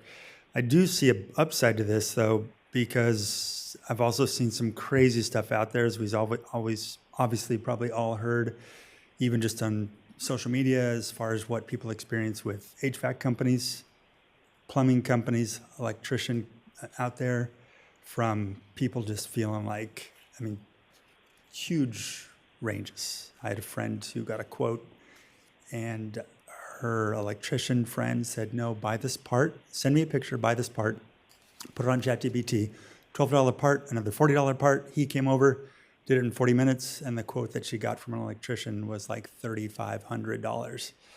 And so some good potential things coming from this too, just something to think about. And I know it's just in the early stages with him just presenting today. Also, the references, obviously checking.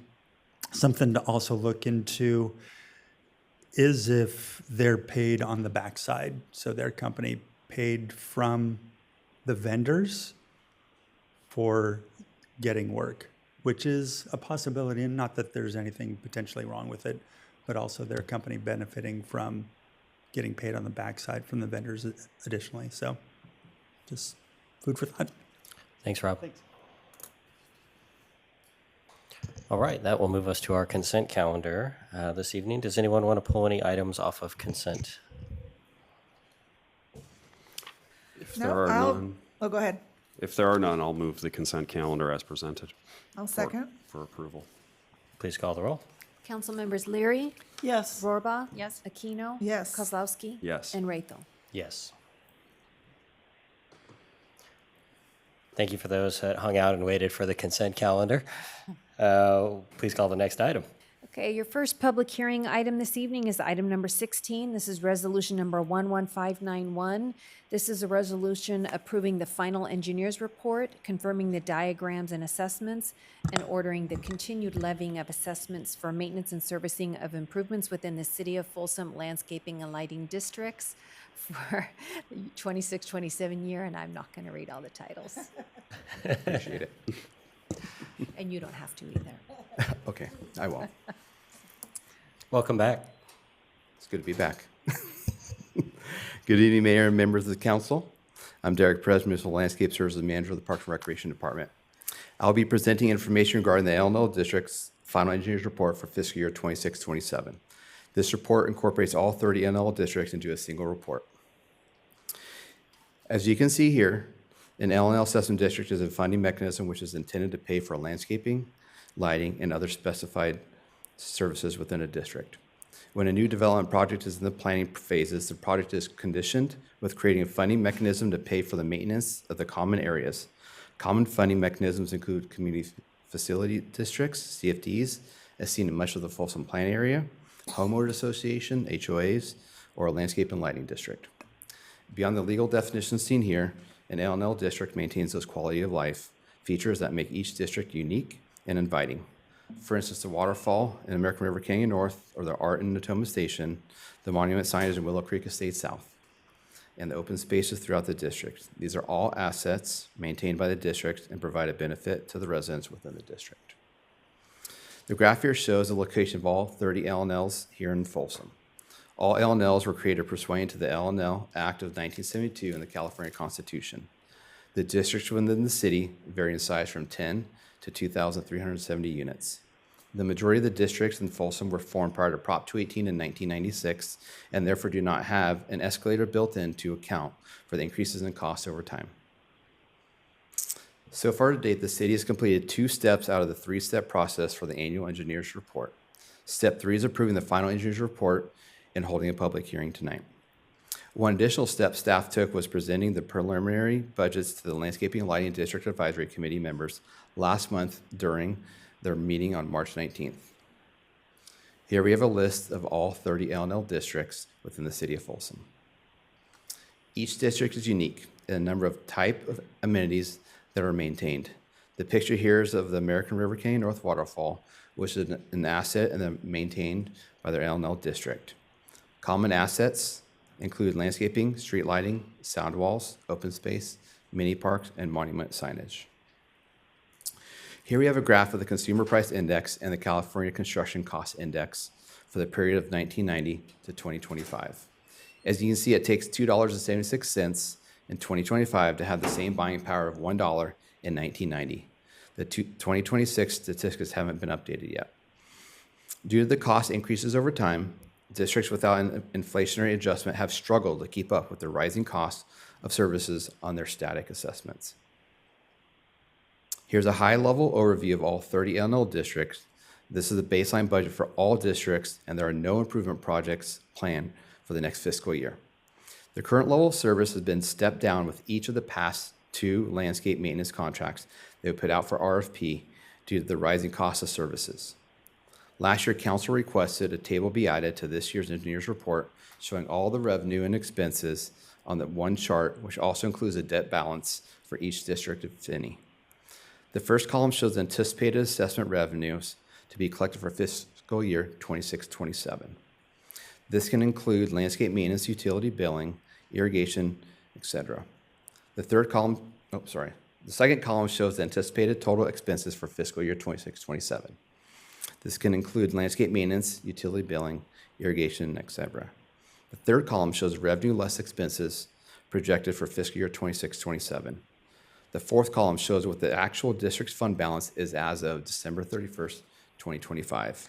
If you recall, all the previous years' fund balance were pulled on April 30th of each year to incorporate into the engineer's report. Staff relied for the engineer's report to be prepared in parallel the preparation of the city's fiscal budget for 26-27. We had to move the date up to reflect the fund balance report earlier and decide on December 31st of each year moving forward. The districts listed here currently have a negative account balance, and their annual costs to provide the basic levels of maintenance exceed their annual assessment. We look at each district in more detail in the slides that follow. Staff's current prioritization plan has Briggs Ranch, Hanford Cross, and Broadstone 1, 2, and 4 going out for the Prop 218 balloting process in fiscal year 26-27. Cobble Ridge 2, Reflections 2, would undergo the Prop 218 process for fiscal year 27-28, with others on the horizon. In simple terms, the Prop 218 process is a legal process in which the new district is presented to the property owners to vote on how they want their district to be maintained. It is a three-step process that starts with the resolution initiating proceedings and ordering an engineer's report. Next to the preliminary engineer's report is presented to the council, and the ballot proceedings ordering and setting a public hearing to tabulate the ballots. The final step is the tabulation of the ballots, public hearing, and a resolution declaring results. There's legally required 45-day period between steps 2 and 3. Here's a high-level view of those 4 districts, which are highlighted in yellow here. The following slides will have a similar table showing some important district information, including the actuals for fiscal year 22 through 25, the adopted budget for fiscal year 25-26, and the projected budget for fiscal year 26-27. Additionally, there's information in the gray box which shows the actual account balance on December 31st, 2025, the year the deficit began, and the number of total single-family equivalent units in the L&L. Each of these slides will also have a breakdown to show what an average payback amount would look like over a 15-year period. This is for reference only. 15 years was used since this was set by council last summer, 2025. Briggs Ranch has a negative balance of $276,809 as of December 31st, 2025. They're projected to have an operational deficit of $54,633 in fiscal year 26-27. The district has approximately 659 single-family equivalent units. The $276,809 equates to approximately $420 per unit. If the deficit was paid back over a 15-year period, the cost per single-family equivalent would be approximately $28 annually per single-family equivalent, or $2.33 per month on average. 2 weeks ago, letters were mailed out to all parcel owners in the district notifying them of their L&L district's current financial state and invited them to the city council meeting to hear this presentation tonight. The district is prioritized for Prop 218 outreach in this current fiscal year starting in May of 2026. Hanford Cross has a negative account balance of $66,477 as of December 31st, 2025.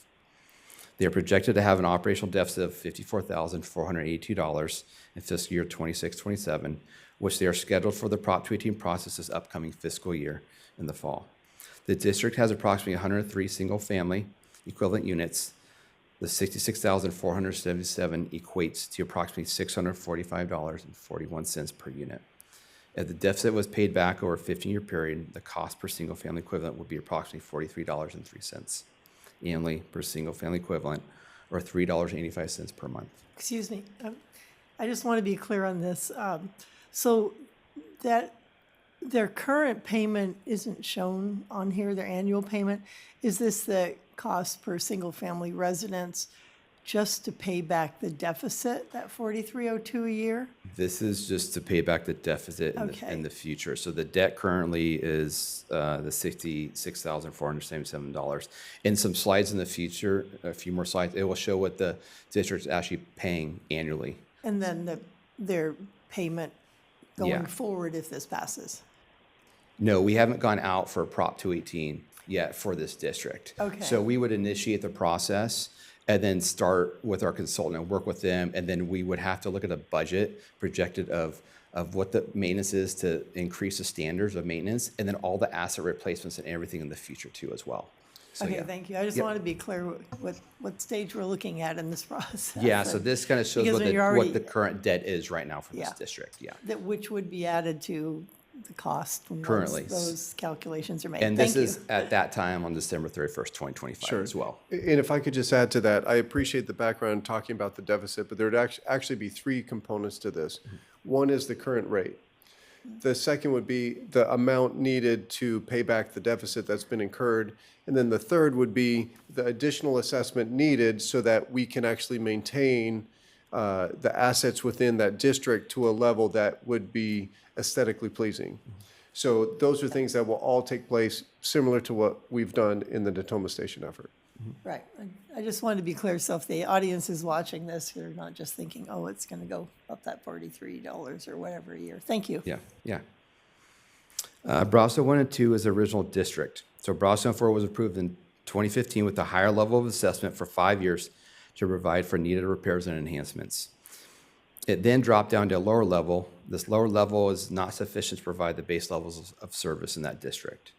On the next slide, we'll look at both districts in a combined form. Both districts were paid by the same property owners for the same assets. We look at both districts together. They have a negative account balance of $802,156 as of December 31st, 2025. They are projected to have an operational deficit of $228,310 in fiscal year 26-27. This includes $70,000 in planned spending to complete the Prop 218 process. The district has approximately 2,531 single-family equivalent units. The $802,156 equates to approximately $306.99 per unit. If the deficit was paid back over a 15-year period, the cost per single-family equivalent would be approximately $21.13 annually per single-family equivalent, or $1.76 per month. This district is prioritized for Prop 218 outreach in the next fiscal year. Cobble Ridge 2 Reflections 2 has a negative account balance of $111,408 as of December 31st, 2025. They are projected to have an operational deficit of $22,953 in fiscal year 26-27 to provide the base level service. The district has approximately 389 single-family equivalent units. The $111,480 equates to approximately $286 per unit. If the deficit is paid back over a 15-year period, the cost per single-family equivalent will be approximately $19.09 annually per single-family equivalent, or $1.59 per month. The district is prioritized for Prop 218 outreach in fiscal year 27-28. At Council's directions last year, moving forward in the final engineer's report, an amortization table shall be included for transparency for all underfunded districts. Staff worked with our consultant to formally create a sample amortization table for each underfunded district to communicate the current state of debt incurred from the pooled cash account. Here we've provided samples of the amortization schedule for Briggs Ranch and Hannaford Cross. I also want to note that as districts continue to be underfunded, the fund balance will grow, and they will incur more debt in their fund balance each year. If the fund balance grows each year, the amortization balance grows, and the repayment amount will increase over the 15-year period. Here's a comparison of the average cost per single-family equivalent in each of the 30 districts.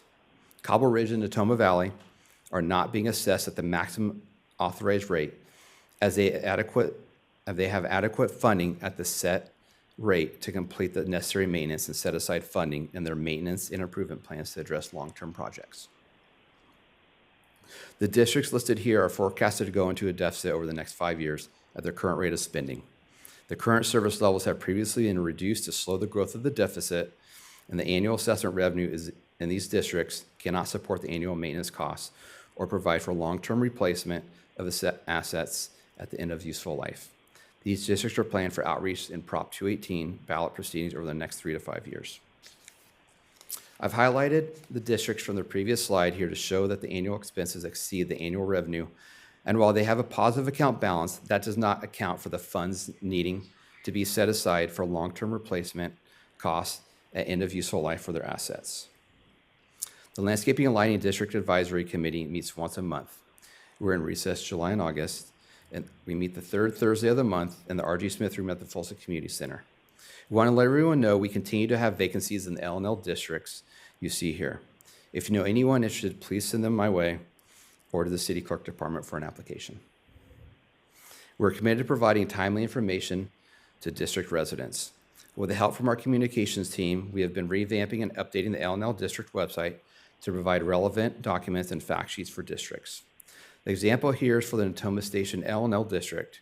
We will continue to build these pages out based on priority of outreach efforts with the end goal of updating pages for all 30 districts. We continue to post all of our presentations on the Landscape and Lighting website for reference and transparency. With that, staff recommends the City Council adopt Resolution 11591, a resolution approving the final engineer's report for the reference Landscape and Lighting District for fiscal year 26-27. With that, I'm happy to answer any questions you may have. Thank you, Derek. I also wanted to say thanks for my letter. I live in Briggs Ranch, and the letter was well done. I haven't gotten yelled at by my neighbors yet, but I also haven't posted it online for those that didn't open it in their mailbox. But I will be doing so, and I thought the letter was well done. It's great to get out ahead of it and just start letting people know and letting that information seep in. So thanks for inviting my neighborhood here tonight. Questions, Councilmember Kozlowski? Sir, thank you. Yes, sir. Councilmember Leary? All right. Any public comment? No, we're going to go ahead and open the public hearing. You have no request to speak on this item. We're going to go ahead and close the public hearing. I will move adoption of resolution number 11591. Second. Please call the roll. Council members Leary, Yes. Rohrbach, Yes. Aquino, Yes. Kozlowski, Yes. and Rathel. Yes. Please call the next item. Okay, item 17 is Community Park West Alternative Site Development Agreement amendments and determination that these requests are exempt from CEQA. Before you will be 3 ordinances tonight. Ordinance 1363 addressing property previously owned by Hillsborough North. Ordinance number 1364 addressing property previously owned by Prairie City Commercial Properties. And ordinance number 1365 addressing property previously owned by West Hillsborough Investors.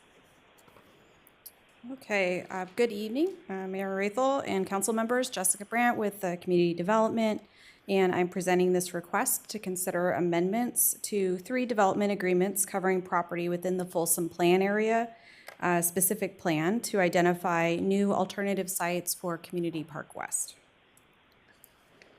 So brief background, the Folsom Plan area specific plan identifies 2 locations for community parks as part of its land use plan.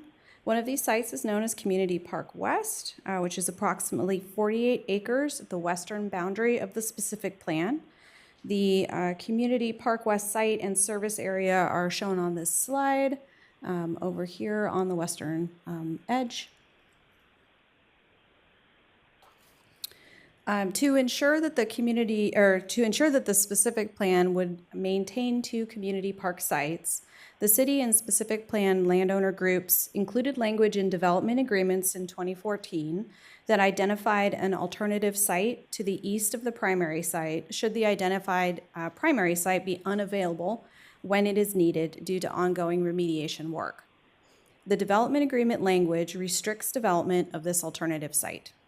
And on the slide, you can see the Community Park West site, lovely drawing that I did right there, and then the alternative park site over here to the east. Subsequent to this, Toll Brothers submitted their Toll Brothers at Alder Creek tentative subdivision map request in April of 2025, which includes subdivision of the alternative site into residential lots. To allow the Alder Creek project to move forward, city staff worked with the primary landowner for the western area of the specific plan, Alder Creek Improvement Company, to identify 1 or more replacement areas to serve as new alternative sites. After an extensive review, 2 sites were proposed that are shown on the slide. These are 21.5 acres of a 31.5 acre site on the northwest corner of the specific plan, and 26.5 acres comprising 2 sites that are zoned for residential in the southwest corner. And the northwest corner site is zoned for industrial.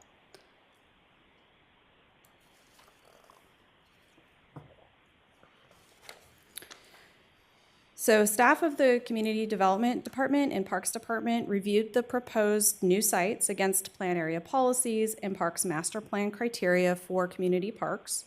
Staff determined that the 2 new sites were roughly equivalent in developable acreage, park uses would be permitted, Measure W open space would remain protected, and the sites could accommodate programming expected for a community park. Staff supports identifying these sites as the alternative park site. Staff does want to make it very clear that the request before you tonight does not change the existing Community Park West site designated in the land use plan for the specific plan, or any specific plan land use designations or allowed uses. This is only allowing amendments to the development agreements language to replace the identified alternative park site should the existing site remain unavailable at the time it is needed. The request was taken to the Planning Commission for consideration at their March 18th, 2026 meeting, and they did vote to recommend approval. And with that, staff is requesting that the City Council conduct the public hearing for this item, introduce the related ordinances, and conduct the first reading. And I do want to note that representatives from the property ownership group are in attendance, as well as Keith Wilson with Wilson Design Studios, who consulted with the city and the owners group on site feasibility, should you have any questions for them. Thank you. Thank you. Questions for staff this evening? Councilmember Aquino? I do have a question, probably either for Brad or Keith. I mean, I think we do have to consider worst-case scenario that the original park site does not pan out, right? And we have to go to this. I'm wondering what that means in terms of a park. So now you've got your community park split into two, which means you need twice the amount of bathrooms, you need 2 parking lots. It just seems cost-wise, it will cost more having this park separated. Is that correct? Keith, maybe you want to come up? Yeah, we do have Keith. Can we bring him up? Or Brad. Brad's in the back too. Either one.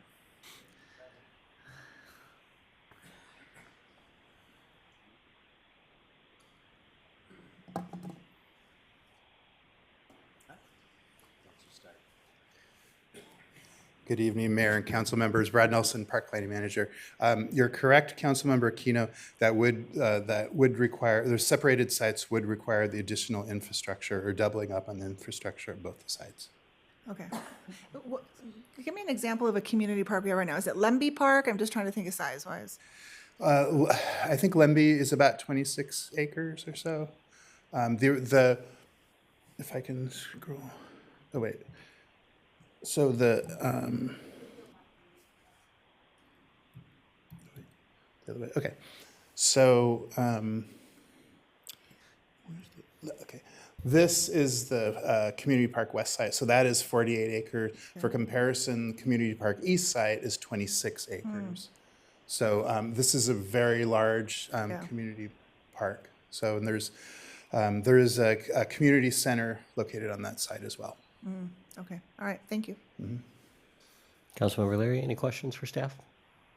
Yeah, I want to follow up on Councilmember Aquino's comment, and I'm not sure that would actually create a doubling in that if you have one larger site, you may have to have more bathrooms on that one site, one larger site and more parking spaces, where if you have 2 smaller parks, you could have a little bit less of each on each site. That's, yes, You'd that's still correct. have to have the infrastructure. You would and still have to that have would the be an infrastructure. additional cost. Right. I do want to know what the options are for doing something like a public-private partnership on one or the other of those sites. With maybe an organization that wants to come in and do some kind of a sports center that we don't have. And I'm not sure how we might be able to look at something like that in the future. Sure. Should this become necessary. I certainly That think it's is- prudent to do this at this time.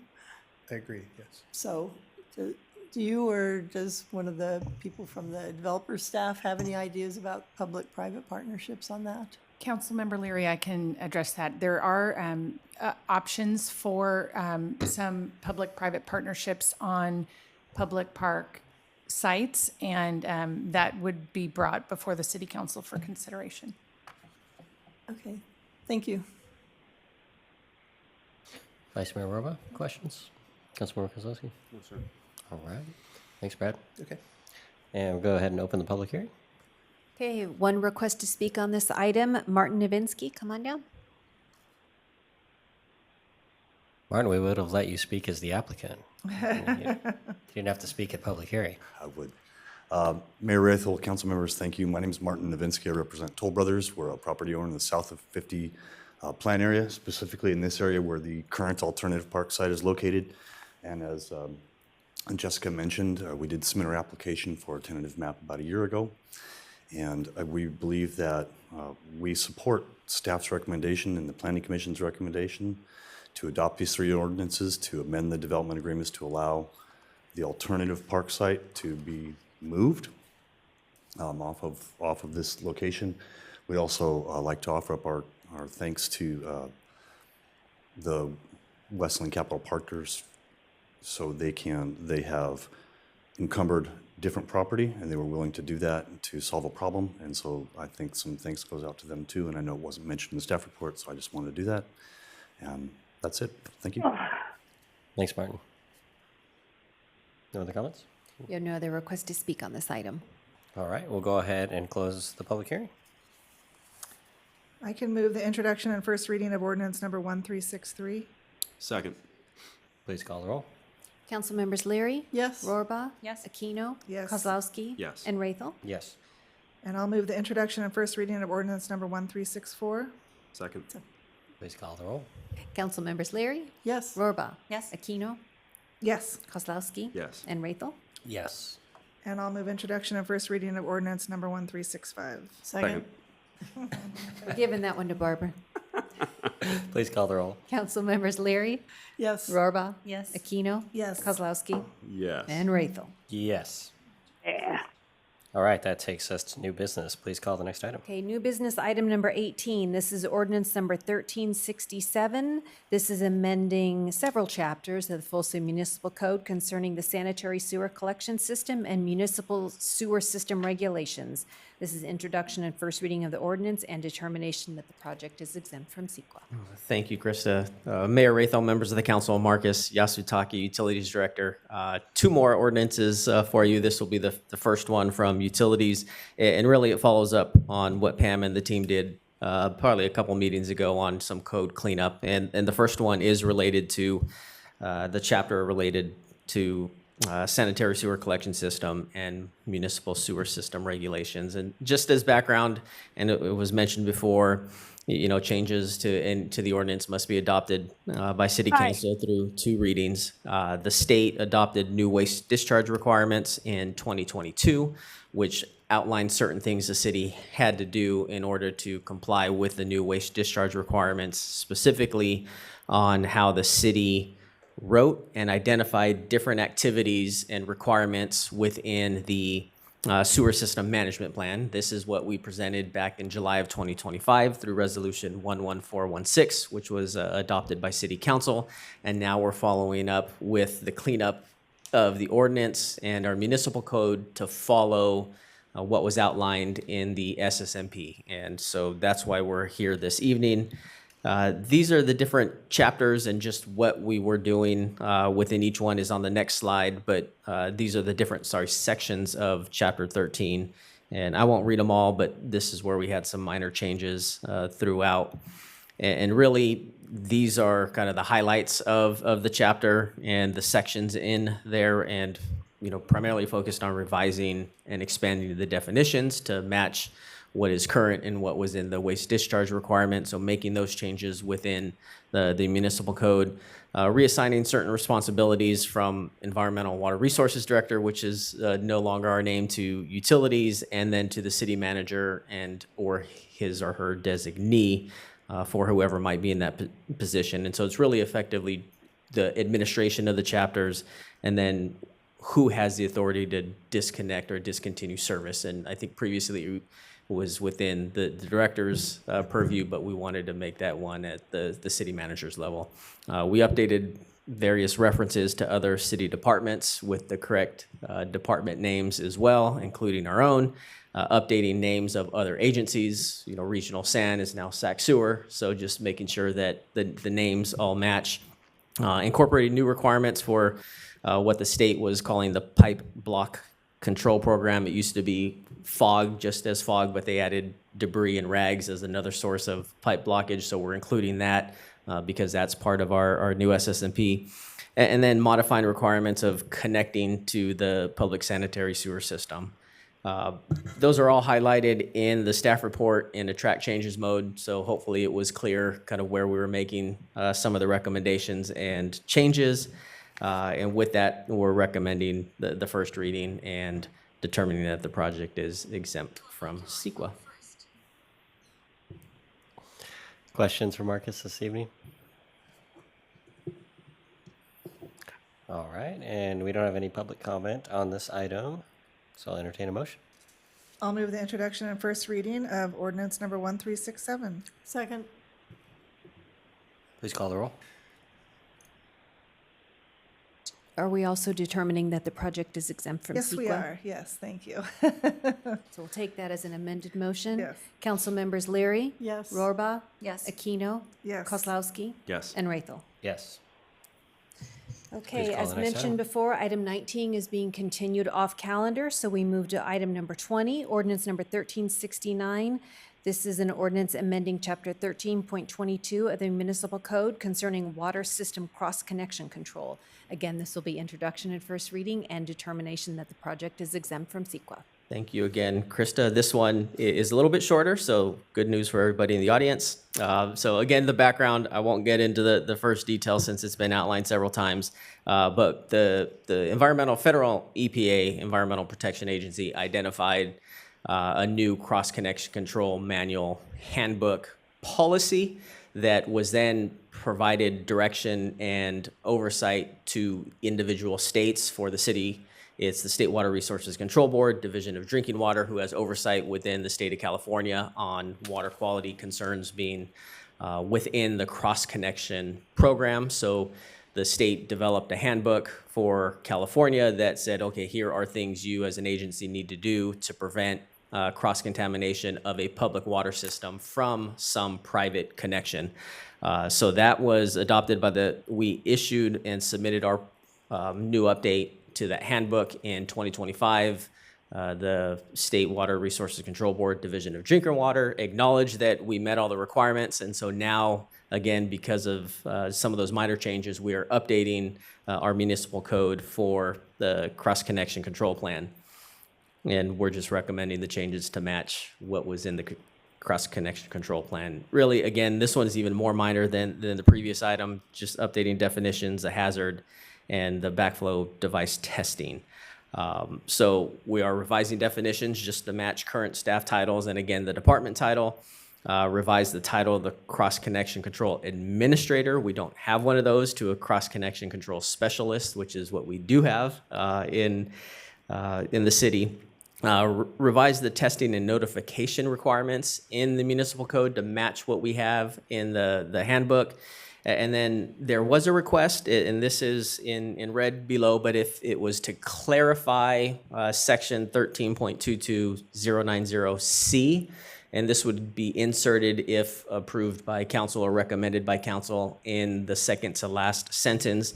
And it reads, if the customer does not test their backflow device in accordance with the requirements described within this section, the city or a contractor hired by the city will complete the backflow testing of the device. And then the subsequent section says that the owner would then pay the city for those services. And so we just wanted to add that. It was partly strucken out, or majority of it strucken out in the red line version, and we just wanted to make that clear that the city can still step in and do that and charge the customer for doing that. And with that, I will take any questions, but the recommendation, and hopefully if it sounded well, including that last sentence or second to last sentence as part of the recommendation. Thanks, Marcus. I appreciate the little update there. When I read it without the red line history, it was not as clear. So I appreciate you adding that back in. Questions for Marcus? Thanks for pointing that out. All right. And we have no public comment on this item. So I'll entertain a motion. I'll move ordinance number 1369 with the additional amendment that you brought forward tonight, and determine that the project is exempt from CEQA. Second? Please call the roll. Councilmember Leary? Yes. Rohrbaugh? Yes. Aquino? Yes. Kozlowski? Yes. And Rethel. I know. Well, yes, we're eventually going to have electronic voting. Thank you. I'm so used to it at county and regional stuff. All right, please call the next item. All right, next up is new business item number 21. This is the City of Folsom, CFD District number 24, Alder Creek West. Before you tonight is resolution number 11581, approving proposed boundary map and declaring intention to form the CFD. And then also accompanied with resolution number 11582. This is resolution declaring the necessity for incurring bonded indebtedness for the CFD and for each improvement area designated therein. Thank you, and good evening, Mayor, Council members. Stacey Tamani, Chief Financial Officer. Tonight, I'm presenting the formation of a new Community Facilities District, number 24, Alder Creek West. The formation of this CFD has been requested by landowners within the Folsom Plan area and is being formed in accordance with the Mello-Roos Act and in accordance with city policies. The proposed CFD 24 includes 4 improvement areas. They'll be known as Improvement Area 1, 2A, 2B, and 3. And having multiple improvement areas allows the infrastructure and the services to be funded in a phased and proportional manner as the development occurs. The CFD will generate special tax revenue to fund backbone infrastructure and ongoing services. These include transportation, water, recycled water, wastewater and drainage improvements, parks, parkway, and open space, and also the payment of specific plan infrastructure fee program obligations. In addition, the CFD funds will fund ongoing maintenance and public services, such as landscape corridors and open space, street lighting, medians and entry features, stormwater management, long-term repair and replacement, and a portion of police, fire, and emergency services. The police, fire, and emergency services component of the special tax is new with this CFD. As part of this formation effort, the city engaged a consultant, NBS, to prepare a fiscal impact analysis of future development in the plan area. That analysis identified a negative fiscal impact related to public safety services. And so to address this services special tax was structured to include police, fire, and emergency services. And this ensures that the new development contributes its proportional share towards those services and helps to avoid additional impacts to the general fund. The next slide here is on the structure of the special tax. There are 2 primary components. We have the facility special tax levied through fiscal year 2085-86. It will increase annually by 2%. And the special tax ranges from approximately $2,500 to $5,700 per residential unit. The second component is the services special tax.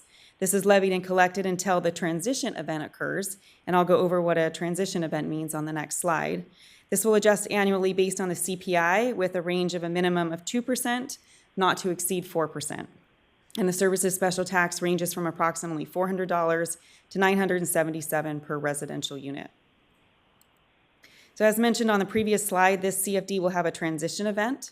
Once all of the bonds are repaid and administrative costs are satisfied, both the facility special tax and the services special tax levies that we just reviewed on the previous slide will cease, and what will be called a transition services special tax will replace that prior funding.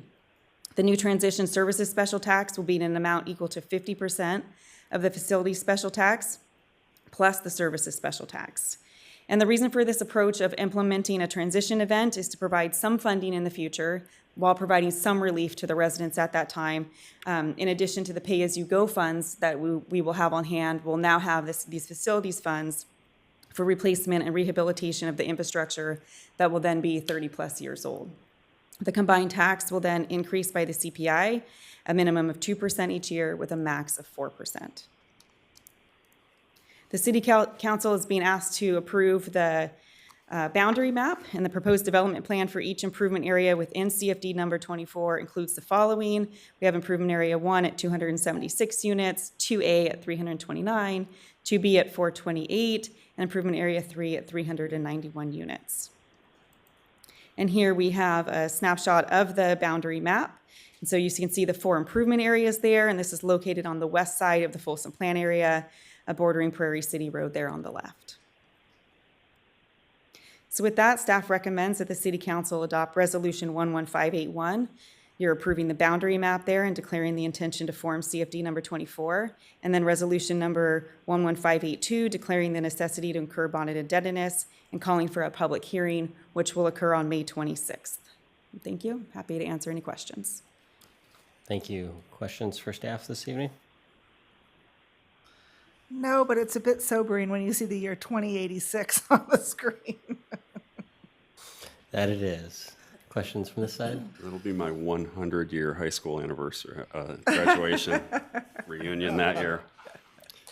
We will celebrate with you then. Thank you. Thank you.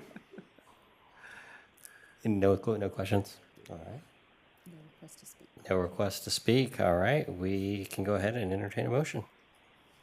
I can move adoption of resolution number 11581. Second. Please call the roll. Council members Leary? Yes. Rohrbaugh? Yes. Aquino? Yes. Kozlowski? Yes. And Rathel? Yes. I'll move resolution number 11582 for approval. Second. Please call the roll. Council members Leary? Yes. Borba? Yes. Aquino? Yes. Kozlowski? Yes. And Rathel. Yes. Okay, next up is old business item number 22. This is consideration of a partnership with change.org for a community survey and civic dialogue. Great. Thank you, Mayor, members of the council. The item before you is another opportunity to kind of discuss some of the information that we've found from the last council meeting to now. We had the opportunity to do a little more research on the change.org efforts. I know Councilmember Aquino had the opportunity to talk with some. I had the opportunity to talk with a representative from Bozeman, Montana, and Kansas City, Missouri. And in general, their experiences have been, very positive. They were kind of different approaches. In Kansas City, they kind of focused more on a topic. Violence was their kind of focus, and the representative had very positive things to say as far as change.org was really good to work with. They communicated really well. In Bozeman, and we included one of their reports in the packet. They said they found it useful. It was a positive experience. It helped bring ideas to the forefront to have some conversation, some of which they realized they're ideas that we don't know what to do with, right? I mean, as far as how do we put something in action, and for a municipality, there are some of those topics that they may not be able to touch. But I found it interesting as I just kind of flipped through the different topics in the Bozeman report, where this is kind of intriguing. In this day and age, when we have a variety of ideas on topics, how do we find topics that we can agree on, and focus on? And so as you kind of look through the Bozeman report, there are a couple of things, like the topic was workers can afford to live here. A successful Bozeman is one where people who work here, such as teachers, nurses, and service workers, can afford to live within the city limits. And then it kind of breaks down the makeup of those who were surveyed, Democrat, Independent, Republican, renters, owners. And it's kind of fascinating where in this particular topic, there was an average of 93% support. So finding topics, and that's one of the things that I really like about municipal government, that it's not necessarily a party-driven environment. When we talk about, what amenities we should have at our park, or should we maintain our streets better, those are things that I think can all bring us together. And so as we've researched this, I've become more intrigued and interested in this, and to just identify what are Folsom residents thinking about, what is important, and what are those topics that kind of bring people together. So in general, those are just my kind of basic research items. The council may have some other information to share, but the original proposal or action items for the council was to approve the city moving forward with that partnership. There's no cost to the city to move forward with this. There would start out kind of a social media campaign to drive interest into submitting topics and having conversations, and then that would be phase one. And phase two would ultimately be where folks of the community are randomly selected to participate in virtual community forums that would ultimately help produce a report, kind of what was seen in the Bozeman report. That's really all the information I have to share on this. I'd be happy to answer any questions or have further discussion. I'll just report back to that I checked in with Columbia, and they said, the value that they got out of it was great for the amount of time that the staff had to put into it. So the staff time that was spent was educating change.org, and so they could inform the discussion, right? So in phase two, when the community has a discussion together on the topic that is chosen or topics that are chosen, then they have to, somebody has to kind of provide the background information, right? And so I think one of the other benefits is that we are educating, or our staff is helping change.org educate, another 100 residents on a topic that they really care about. And so even at the end of the day, if there's not action to be taken, there's education about what the role of our government could be in solving that issue, or maybe it's a regional solution or a state solution or a private solution, at least, but then we have 100 people that thought that it was a city solution, and they walk away from that knowing what parts of it the city can own and what parts they can't own. Questions? No, I would just also say I reached out to a few, in addition to Bozeman, Parsippany, which I think is maybe in New Jersey, if I remember correctly, Tulsa, Oklahoma. As I said at the last meeting, I'm always a little bit leery when somebody offers to do something for free because it always sounds too good to be true. But the feedback that I got, I would say there were no red flags. It ranged from we're just starting the process with change.org. It's very preliminary. They couldn't really give a lot of feedback, or the change.org staff has been very good to work with. It's been an interesting process. I don't know how helpful it will be, this process, but I don't know that it would be harmful. And so I feel like, the mayor and the city manager brought this forward. Because I haven't received any red flags, I don't have any issue with going forward at this point. Excellent. And then, Mike, to answer your question, before you saw it in the staff report, Councilmember Kozlowski, it was, they're fine with not using our name in future marketing efforts until we are happy with the results. And we have said you can use our name. If we are not happy with the results, then we can say, please don't use the city of Folsom in further communications. Excellent. Thank you. Councilmember Larry, any questions? Yeah, well, I took a look at all of this data and got some, I appreciate the feedback that you all brought back on this. I read through the Bozeman report, and I can understand how this might be helpful as an educational tool in reaching out to the residents. There were not a significant number of residents involved in this. And so when I look at their data, it doesn't really reach statistical significance for their results in terms of directing us towards taking one direction or another. But it's free, so I suppose, it may be helpful. I don't know. I sort of felt like they'd identified problems that we've already identified in Folsom, but as you pointed out, as an educational tool and letting residents have a bit more say that are randomly chosen is not a bad thing. So thank you. Can I just add one other thing to that? In my conversation with the communications director at Bozeman, she thought it was really important that we not try to force an issue that we want them to research, but to let the public come up with those topics organically, right? Let's see what bubbles to the surface. Yeah, and I think I can comment on that approach. So Christine is going to be our staff person that's going to be dedicated to liaising with change.org, but I think Brian and I have both offered our own time, and then we're committed to that process of making sure that it's a change.org process, and we're there to help provide information and background, but we're not trying to drive it to any sort of outcome or even any question, right? Like, let those come from the community, because sometimes we don't know, right? And maybe social media is not the best gauge of what we should be focusing on. All right. So do we need a motion on this item? I think it's no cost, so I don't think we have any formal action to take other than we're all on board to move forward. Yep. Sounds good. All right, please call the next item. Okay, your next item this evening is old business item number 23, dealing with city council salaries. Before you, you'll have ordinance number 1366 for second reading and adoption, and resolution number 11584. Great. Thank you, Mayor, members of the council. This is the second reading of an ordinance related to the compensation for the city council salaries. This item includes an ordinance, which would be the second reading.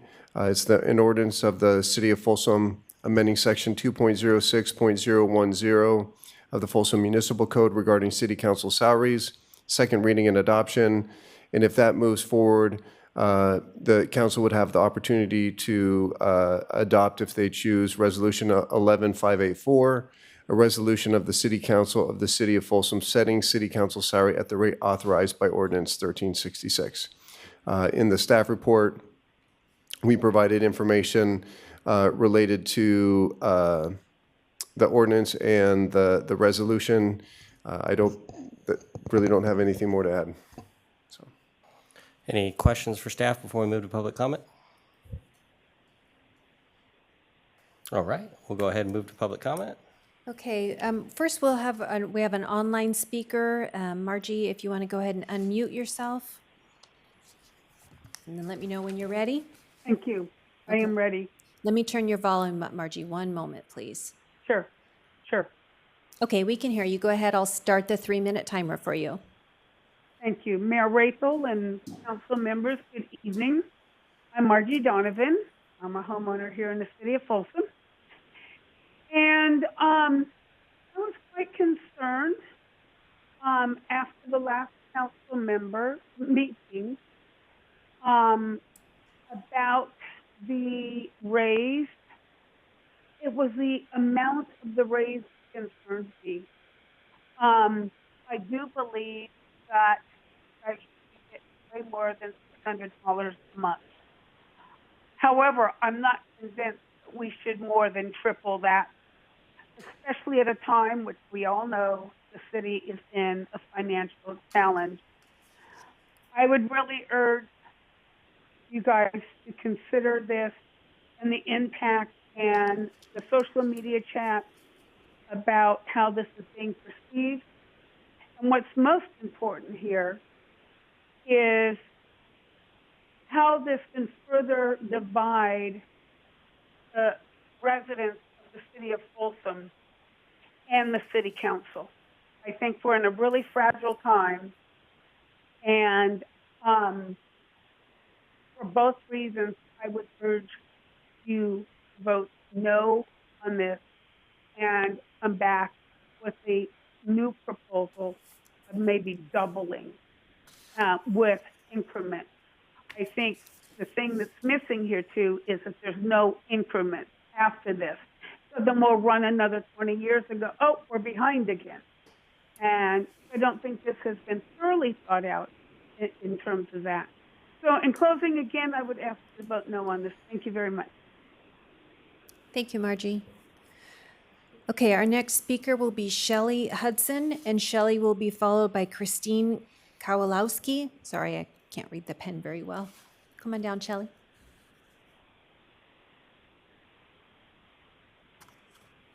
Good evening, Mayor and council members. My name is Shelley Hudson, and I'm a 28-year Folsom resident. I'm here to speak about the proposed salary increase for council members allowed under SB 329.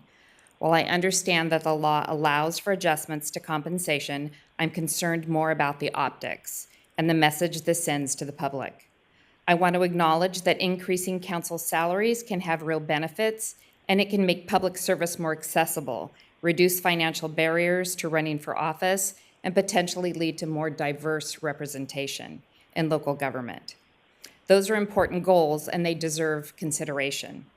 However, a 200% increase, especially all at once, risks undermining those benefits in the eyes of the public. At a time when many residents are dealing with rising costs, housing pressures, and economic uncertainty, such a large increase can appear disconnected from the community's reality. Even if this action is legally allowed, perception matters. Decisions like this can erode public trust and raise concerns about priorities. I urge you to consider a more measured and transparent approach, one that balances fair compensation with the current challenges facing your constituents. Seeking broader public input or phasing increases over time could help maintain confidence in your leadership.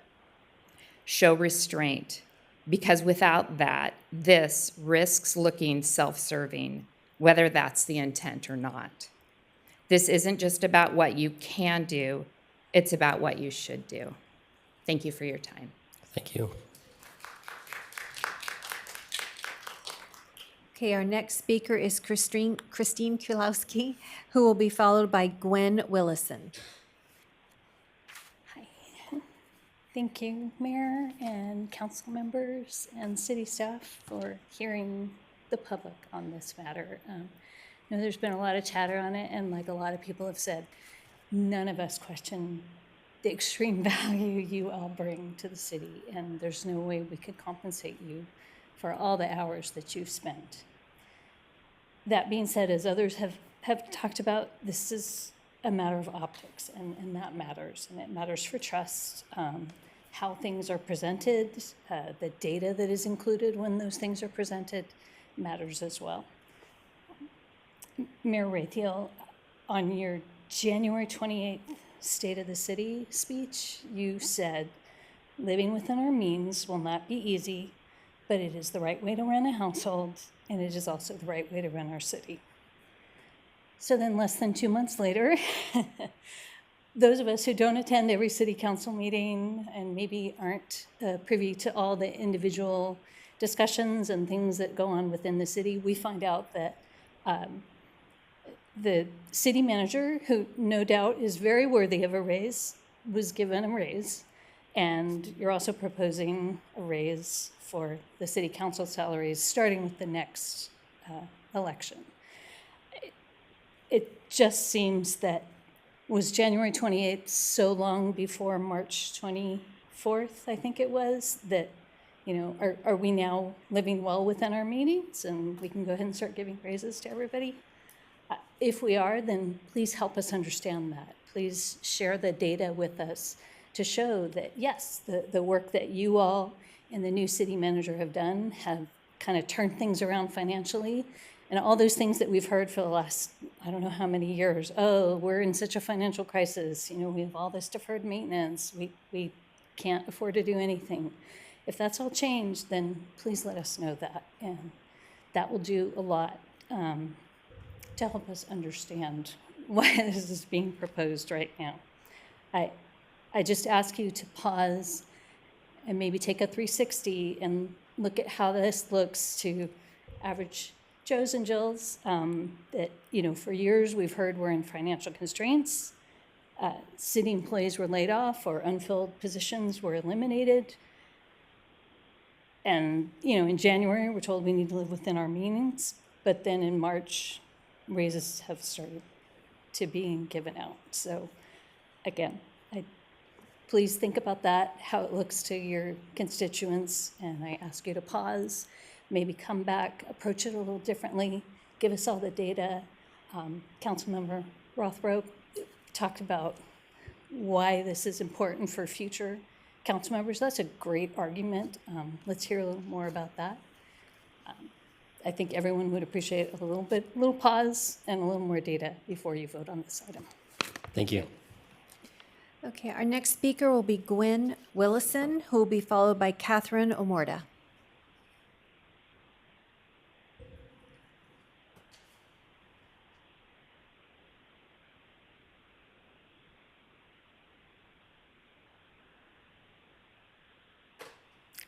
Good evening,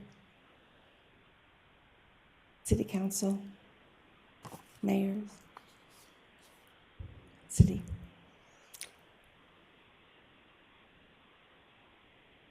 I was kind of appalled when I saw this is such an awkward topic to speak with you all about, because this is your income. This is what you feel like you should have.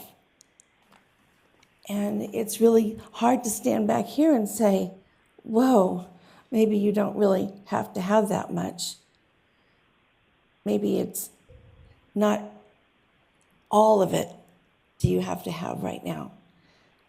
I would have preferred to see, as others have mentioned, maybe an incremental increase, or as most of us have to get along with, say a 2 or 3% cost of living increase every year. But to double or triple your income on this, and it's not meant to be a career job, it just seems excessive. I mean, we just listened to a presentation from our fire department about the difficulties that they're having providing services to the city. And I just think that this increase is unwarranted and I would ask you to vote no on it, or at least amend it significantly. Thank you. Thank you. Okay, our next speaker will be Catherine Omorda, who will be followed by Waji Iqbal.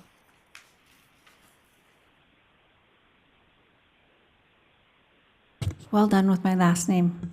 With the apostrophe and the silent H, it can trip almost everyone up, so thank you. My name is Catherine Omorda. I'm a 25-year resident here in Folsom. It is an amazing place to live, and I just want to say thank you to all of you. I've seen you out and about in the community over the years at Community Service Day and so many other events. I've had the pleasure of interacting with each and every one of you at different points, except maybe the city manager, who I've only seen but not had a chance to interact with.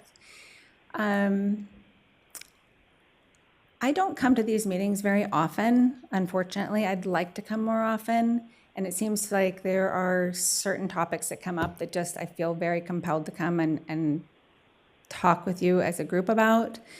Everyone has addressed this so eloquently and so specifically. I think you have some really good information to consider, and I would really urge you to vote no and come back to this. I really value your time so much. I know you put in countless hours that we can't even imagine. And this drop in the bucket can't even begin to compensate you for what you do. But I do think the timing is really bad, given the economy and how services are being cut. I think the timing almost couldn't be worse. And I also think that maybe if it is going to be done, as others have said, it could be done in a phased way. And I'd also like to hear how it's going to affect the budget for next year. I know it's going to go in effect in December. So with everything else that's going on, what's going to be cut in the budget for next year to compensate? Thank you so much. Thank you. Okay, our next speaker is Waji Iqbal, who will then be followed by our last speaker, Justin Hurst. I just love how you pronounce my name. Thank you. It was perfect. Oh, thank you. Yeah, good evening, Mayor and members of the council. My name is Waji Iqbal. I'm here to read a statement of my mentor, Jag Nagendra. He's out of state right now on an important work assignment. Here's Jag's statement. I'm here today to speak about priorities, fiscal responsibility, and most importantly, trust. At the March 24th meeting, a decision was made that raises a simple but important question. Are we focused on the right priorities? And now on April 14th, Council is once again discussing the proposed salary increase and considering adopting the resolution. That makes this moment even more important. Folsom is facing real financial challenges. The city's own budget shows a structural deficit. We are relying on reserves and eliminating positions just to maintain financial stability. In fact, recent shortfalls were addressed by eliminating public safety and IT positions. That may provide a one-time fix, but it's not a sustainable solution. We cannot continue to cut essential services and expect to maintain the quality of life our residents depend on. This is not a short-term issue. It requires long-term thinking and disciplined leadership, and it requires trust. Residents are watching closely. They're not just observers. They are part of the solution. Whether it's supporting future revenue measures or accepting difficult trade-offs, none of it works without confidence and leadership. That is why the decision to move forward with salary increases for council members is so concerning. It's not about the dollar amount, it's about the timing and leadership. At a time when residents are being asked to prepare for difficult financial realities, this was an opportunity to show restraint and lead by example. Instead, the message being sent is contradictory. What is equally concerning is the lack of clear explanation. There was no study presented, no urgency explained, and no clear connection to a broader financial strategy. This was not even part of the mid-year budget review. There's also an argument that increasing compensation would encourage more people to run for office. Civic participation is important, but compensation alone is not what drives it. When multi-term incumbents continue to run for a re-election, and when campaign contribution limits are low, the system already favors incumbents. Raising salaries will not change that dynamic. If the goal is broader participation, then focus should be on strengthening the trust and making the system more accessible. Folsom has seen consequences of lost trust. In 2024, Measure G failed. Lack of trust was widely cited as the key reason. The lesson was clear then, and it remains clear now. Before asking residents for more, the city must demonstrate discipline and sound judgment. In access funds are available, those resources should be directed toward essential public services, such as police, fire, and critical infrastructure. This is another opportunity to rebuild trust. I urge the council to reconsider and demonstrate the restraint and leadership that this moment calls for. Thank you for your time. Appreciate it. Thank you. Okay, our final speaker on this item will be Justin Hurst.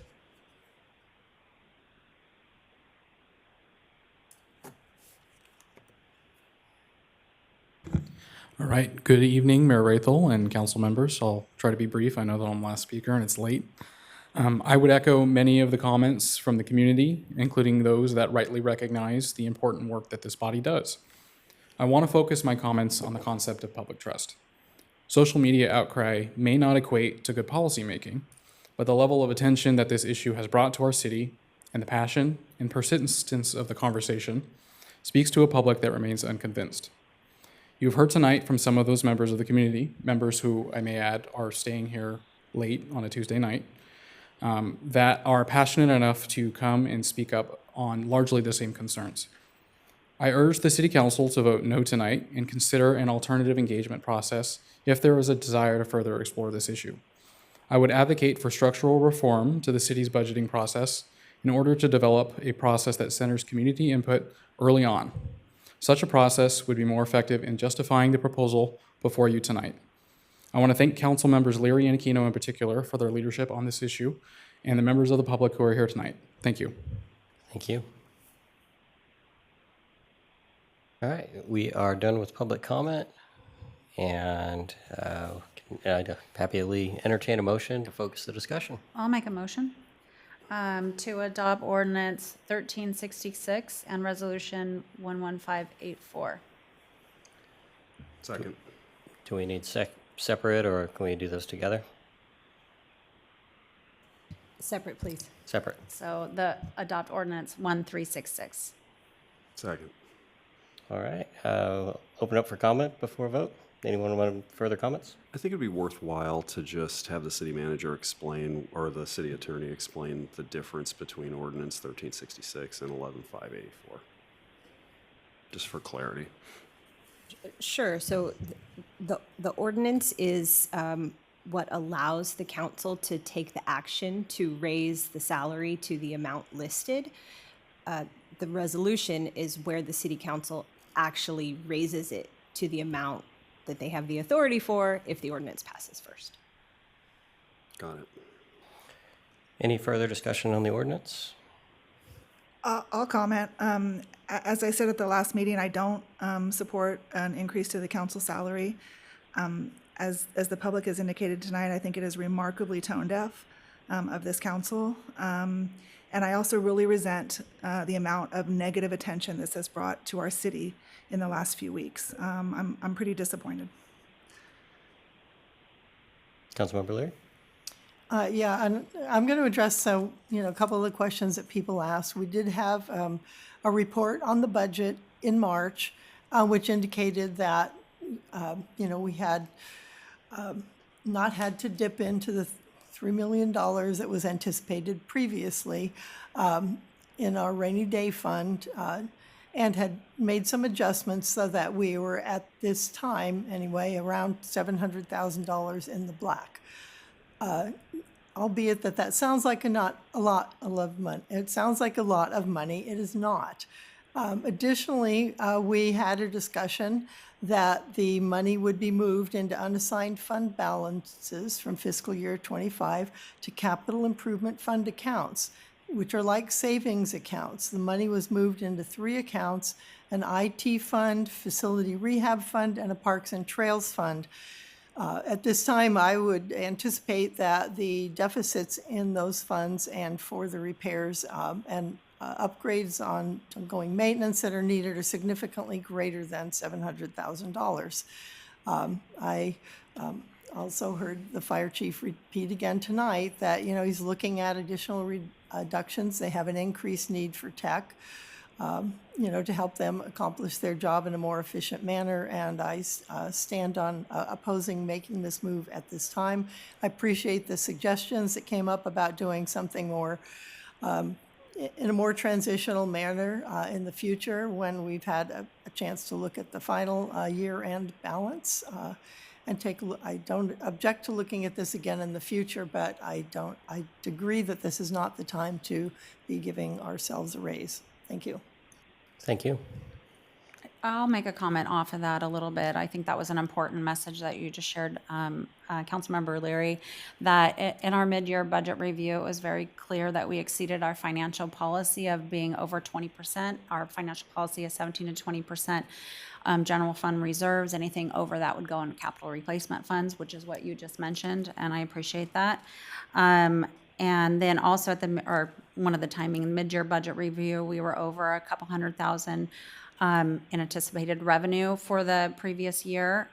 So we are looking pretty good. We are not in a structural deficit. We did that work late in the summer to make sure that we weren't in a structural deficit and didn't dip into our general fund reserves. So all in all, we're looking pretty positive. That doesn't mean we can go out and build new buildings and attack everything that we need to attack. This would be a $70,000 hit to the general fund. Actually, it's not going to affect this budget cycle. As previously stated, it wouldn't take effect until December. And so it's really even half of that for even the next budget. So I think there's lots of time and planning to where are we going to find $78,000 and a $268 million budget. I think that that's not going to be a problem. So I think that's enough. Yeah, I just want to say that I appreciate all the reach outs that I've had from members of the public, both positive and negative, to discuss this and to discuss the budget. I think it's really important that we are discussing our budget, discussing where we're going. The city of Folsom has been in a deficit since I got involved with the city of Folsom, and there is never a right time to do this. I know we talked about it last council meeting, but the timing is never going to be right. But the question is what do we want to do in the future, and who do we want to serve on city council? That's the question to me. And for me, I want people to be able to run. I want everybody to be able to run, and I don't want them to only be independently wealthy or retired. And I think that we want a diverse group of folks that are up here on the dais, and those folks that are looking at taking time away, we're not going to compensate them what they would make in the private market. That's not the intent, right? The intention is to really defer some of those costs that they're out there doing with the amount of time that they're putting in, and hopefully getting a few more hours out of them a week, because I think these are some of the best advocates that the city has, both at the state level, the federal level, the regional level. And I want to give them the freedom to have a few more hours a week in order to be fighting for this great city that we all love. Please call the roll. On the motion to approve the ordinance, Councilmember Leary, No. Rohrbaugh, Yes. Aquino, No. Kozlowski, Yes. and Rathel. Yes. The motion passes. So I'll move Resolution 11584. Second. Any further discussion on this resolution? I will just add that if I am on the council when this goes into effect, I won't accept the additional salary. I will continue to stay at $600 per month as long as I'm on this council, and it won't in any way affect the amount of time or effort that I devote to this position. Thank you. I appreciate that. Yeah, I agree. I'm not willing to accept the money, and I'd put that into our programs or things that are actually helpful to our residents. We very short on temporary housing or low-income housing, and a multitude of other projects. And I see this, as Councilmember described, as very tone deaf. I haven't gone to anywhere that I usually go without being approached by someone in the last few weeks about what is wrong with the council, what is wrong with you all, because all of the headlines read council adopts, a raise for themselves, and the assumption was that was a universal, 5 out of 5 vote. And I think that the residents want to see us standing up for what we believe we need to be doing for the residents, not what we believe to be doing for ourselves. And we all got into this job knowing what the pay was. Whether we had, raised or lowered our income is really up to the individual. Some people continue to work full-time, some people work part-time. And I don't see this as an incentive for people to run, especially at, the proposed increase of $22,000 a year. It's a little bit insulting to say that, we're in better candidates if we raise the rate to $22,000 a year. So I'll just say I've had 2 people reach out to me that said this increase in funds would actually make them consider running for office. 2 people that have told me in the past that the reason they couldn't is because they couldn't afford it. Same with me. Yeah. So any further comments? All right, please call the roll. Council members Leary, no. Rohrbaugh, Yes. Aquino, No. Kozlowski, Yes. and Rathel. Yes. The motion passes. All right. We will now convene the joint meeting of the City Council and the Folsom Ranch Financing Authority. Please call the roll and reestablish quorum. Council members Leary, Here. Rohrbaugh, Here. Aquino, Here. Kozlowski, Here. and Rathel. Here.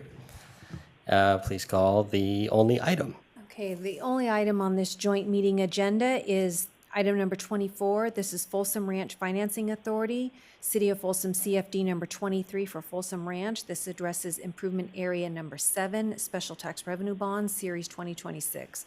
Before you tonight is a resolution of the council, resolution number 11590, authorizing the issuance of the bonds, and the Folsom Ranch Financing Authority resolution number 015, also authorizing issuance, sale, and delivery of the bonds. Thank you. Good evening again. Stacy Tamani, Chief Financial Officer. Tonight I'm presenting the Community Facilities District Number 23, Improvement Area 7, Special Tax Revenue Bonds Series 2026. For some background information, the City Council approved CFD 23 Improvement Area 7 in December of 2021. This improvement area provides for the construction and acquisition of certain public improvements to serve property within that CFD. These improvements include the backbone infrastructure such as transportation, water system, recycled water, drainage, wastewater, parkways, and open space, and also provides for the subdivision improvements such as underground utilities, subdivision roadways, street lighting, sound walls, and landscaping. Here you have an aerial view of the improvement area, and it's just that little section outlined in red. Staff is proposing to issue Series 2026 special tax revenue bonds in an amount not to exceed $12 million. Proceeds will be used to finance the acquisition and construction of certain public facilities, fund a debt service reserve account, and pay certain costs of issuance. The aggregate assessed and appraised value of the property within CFD 23 Improvement Area 7 is about $145 million. So in compliance with the city's CFD policy, the value to lien ratio is 10.4 to 1, and our policy is that it be at least 3 to 1. Also in compliance with the city's policy, the projected tax burden per parcel is approximately 1.69% for developed residential property. By taking action tonight, you're approving the form of various required documents that are listed here on this slide and included in the packet, and you're also authorizing the officers of the city and the Folsom Ranch Financing Authority to execute any and all documents and to take appropriate actions to prepare to issue the bonds. And so with that, staff recommends the approval of City Council Resolution Number 11590 and Folsom Ranch Financing Authority Resolution Number 015 FRFA. Any questions for the staff tonight? All right, we have no public comment, so I'll entertain a motion. I'll move resolution number 11590. Second. Please call the roll. Council members Leary, Yes. Rohrbaugh, Yes. Aquino, Yes. Kozlowski, Yes. and Rathel. Yes. And I'll also move resolution number 015-Folsom Ranch FA. Second. Please call the roll. Okay, that'll be board members Leary, Yes. Rohrbaugh, Yes. Aquino, Yes. Kozlowski, Yes. and Rathel. Yes. And we will now adjourn the joint meeting and reconvene the regular city council meeting. And I will turn it over to our city manager for his report. Excuse me, Mayor Rathel, if I could just go back to the previous item. I was just reminded that it's late and we neglected to open the public hearing. So if we could just go back and redo that, please. I will get that eventually by, December or January. So we're going to go back. We will open the public hearing. You have no request to speak under this item. We will close the public hearing. Adjourn, reconvene, report. Great. Thank you, Mayor, members of the council. Just a couple of items to go through. Just want to thank the phenomenal community of Folsom for its efforts for the Castle Park build. Despite rain, lightning, thunder, wind, people were out there just doing a phenomenal job. Also an update related to kind of the sinkhole that's near Castle Park in the Lexington Hills. That area on Pruitt Drive is secure. We're working diligently to get that street back open. Appreciate everyone's patience with us as we work forward to get that done. So that concludes my report. Thanks. Thank you. All right, we'll do council comments. Councilmember Kozlowski? Randomly, I was parked on the sinkhole on Saturday all day. Apparently, my truck was doing something to the road that I didn't anticipate. I have no other report, thank you. I was going to comment on the work out at Castle Park. It's extraordinary, the amount of effort that everybody put into it.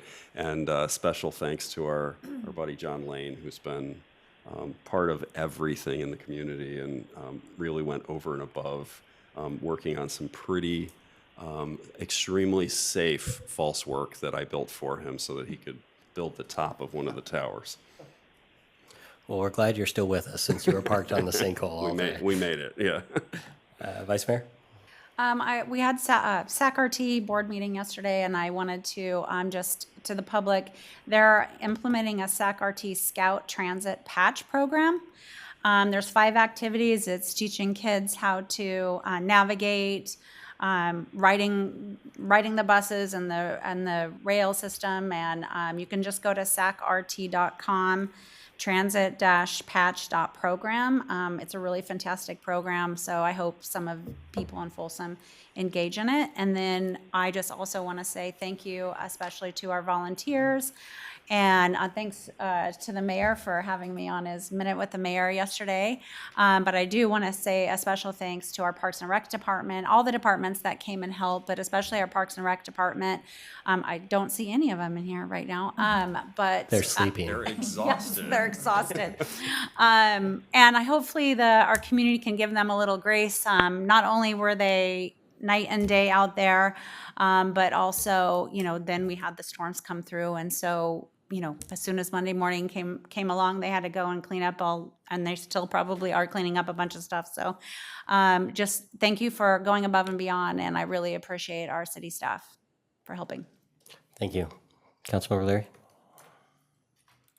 Thank you. I unfortunately had to miss the dedication for the Hart Tiny Home Sites, the 5 that they're building for community college students at Oak Hills Church, out on the corner of Blue Ravine and Oak Avenue, but I was able to have a private tour of the site and explanation of what they're building there. It's some wonderful work that will help a lot of students make it through college and move on to a career where they're able to afford their own homes. I want to let you all know they are having a fundraiser on May 6th at 5:30. You can take a look at their websites. That's online, and you buy a table for $250. I'll be sponsoring one. If anybody'd like to add their name to my table, that would be lovely. I also attended a couple ribbon cuttings over the weekend. One of them was for Umbrella Ice Cream, which is out in the Safeway shopping center on Blue Ravine and Iron Point and Prairie City Road. And then also a Pilates 12 opening, also in the same shopping center, which is a lovely site run by 2 young women, and it's their first adventure into business. And also on Saturday, Fire and Ice, which is a new gaming store out in the Palladio. So there's a lot of new things to do in town. I hope that we'll see you participating in supporting these businesses, and I hope to see you on May 6th at the Hart fundraiser. Thank you. Thanks, Barbara. Councilmember Keno? I just wanted to echo the comments. Also about Castle Park, want to thank all the volunteers, city staff, particularly Parks and Rec, the restaurants who kept everybody well fed. But I do want to give a particular shout out to Chris O'Keefe. I think multiple of us heard this from Justin from Leathers, who was kind of the big boss out there.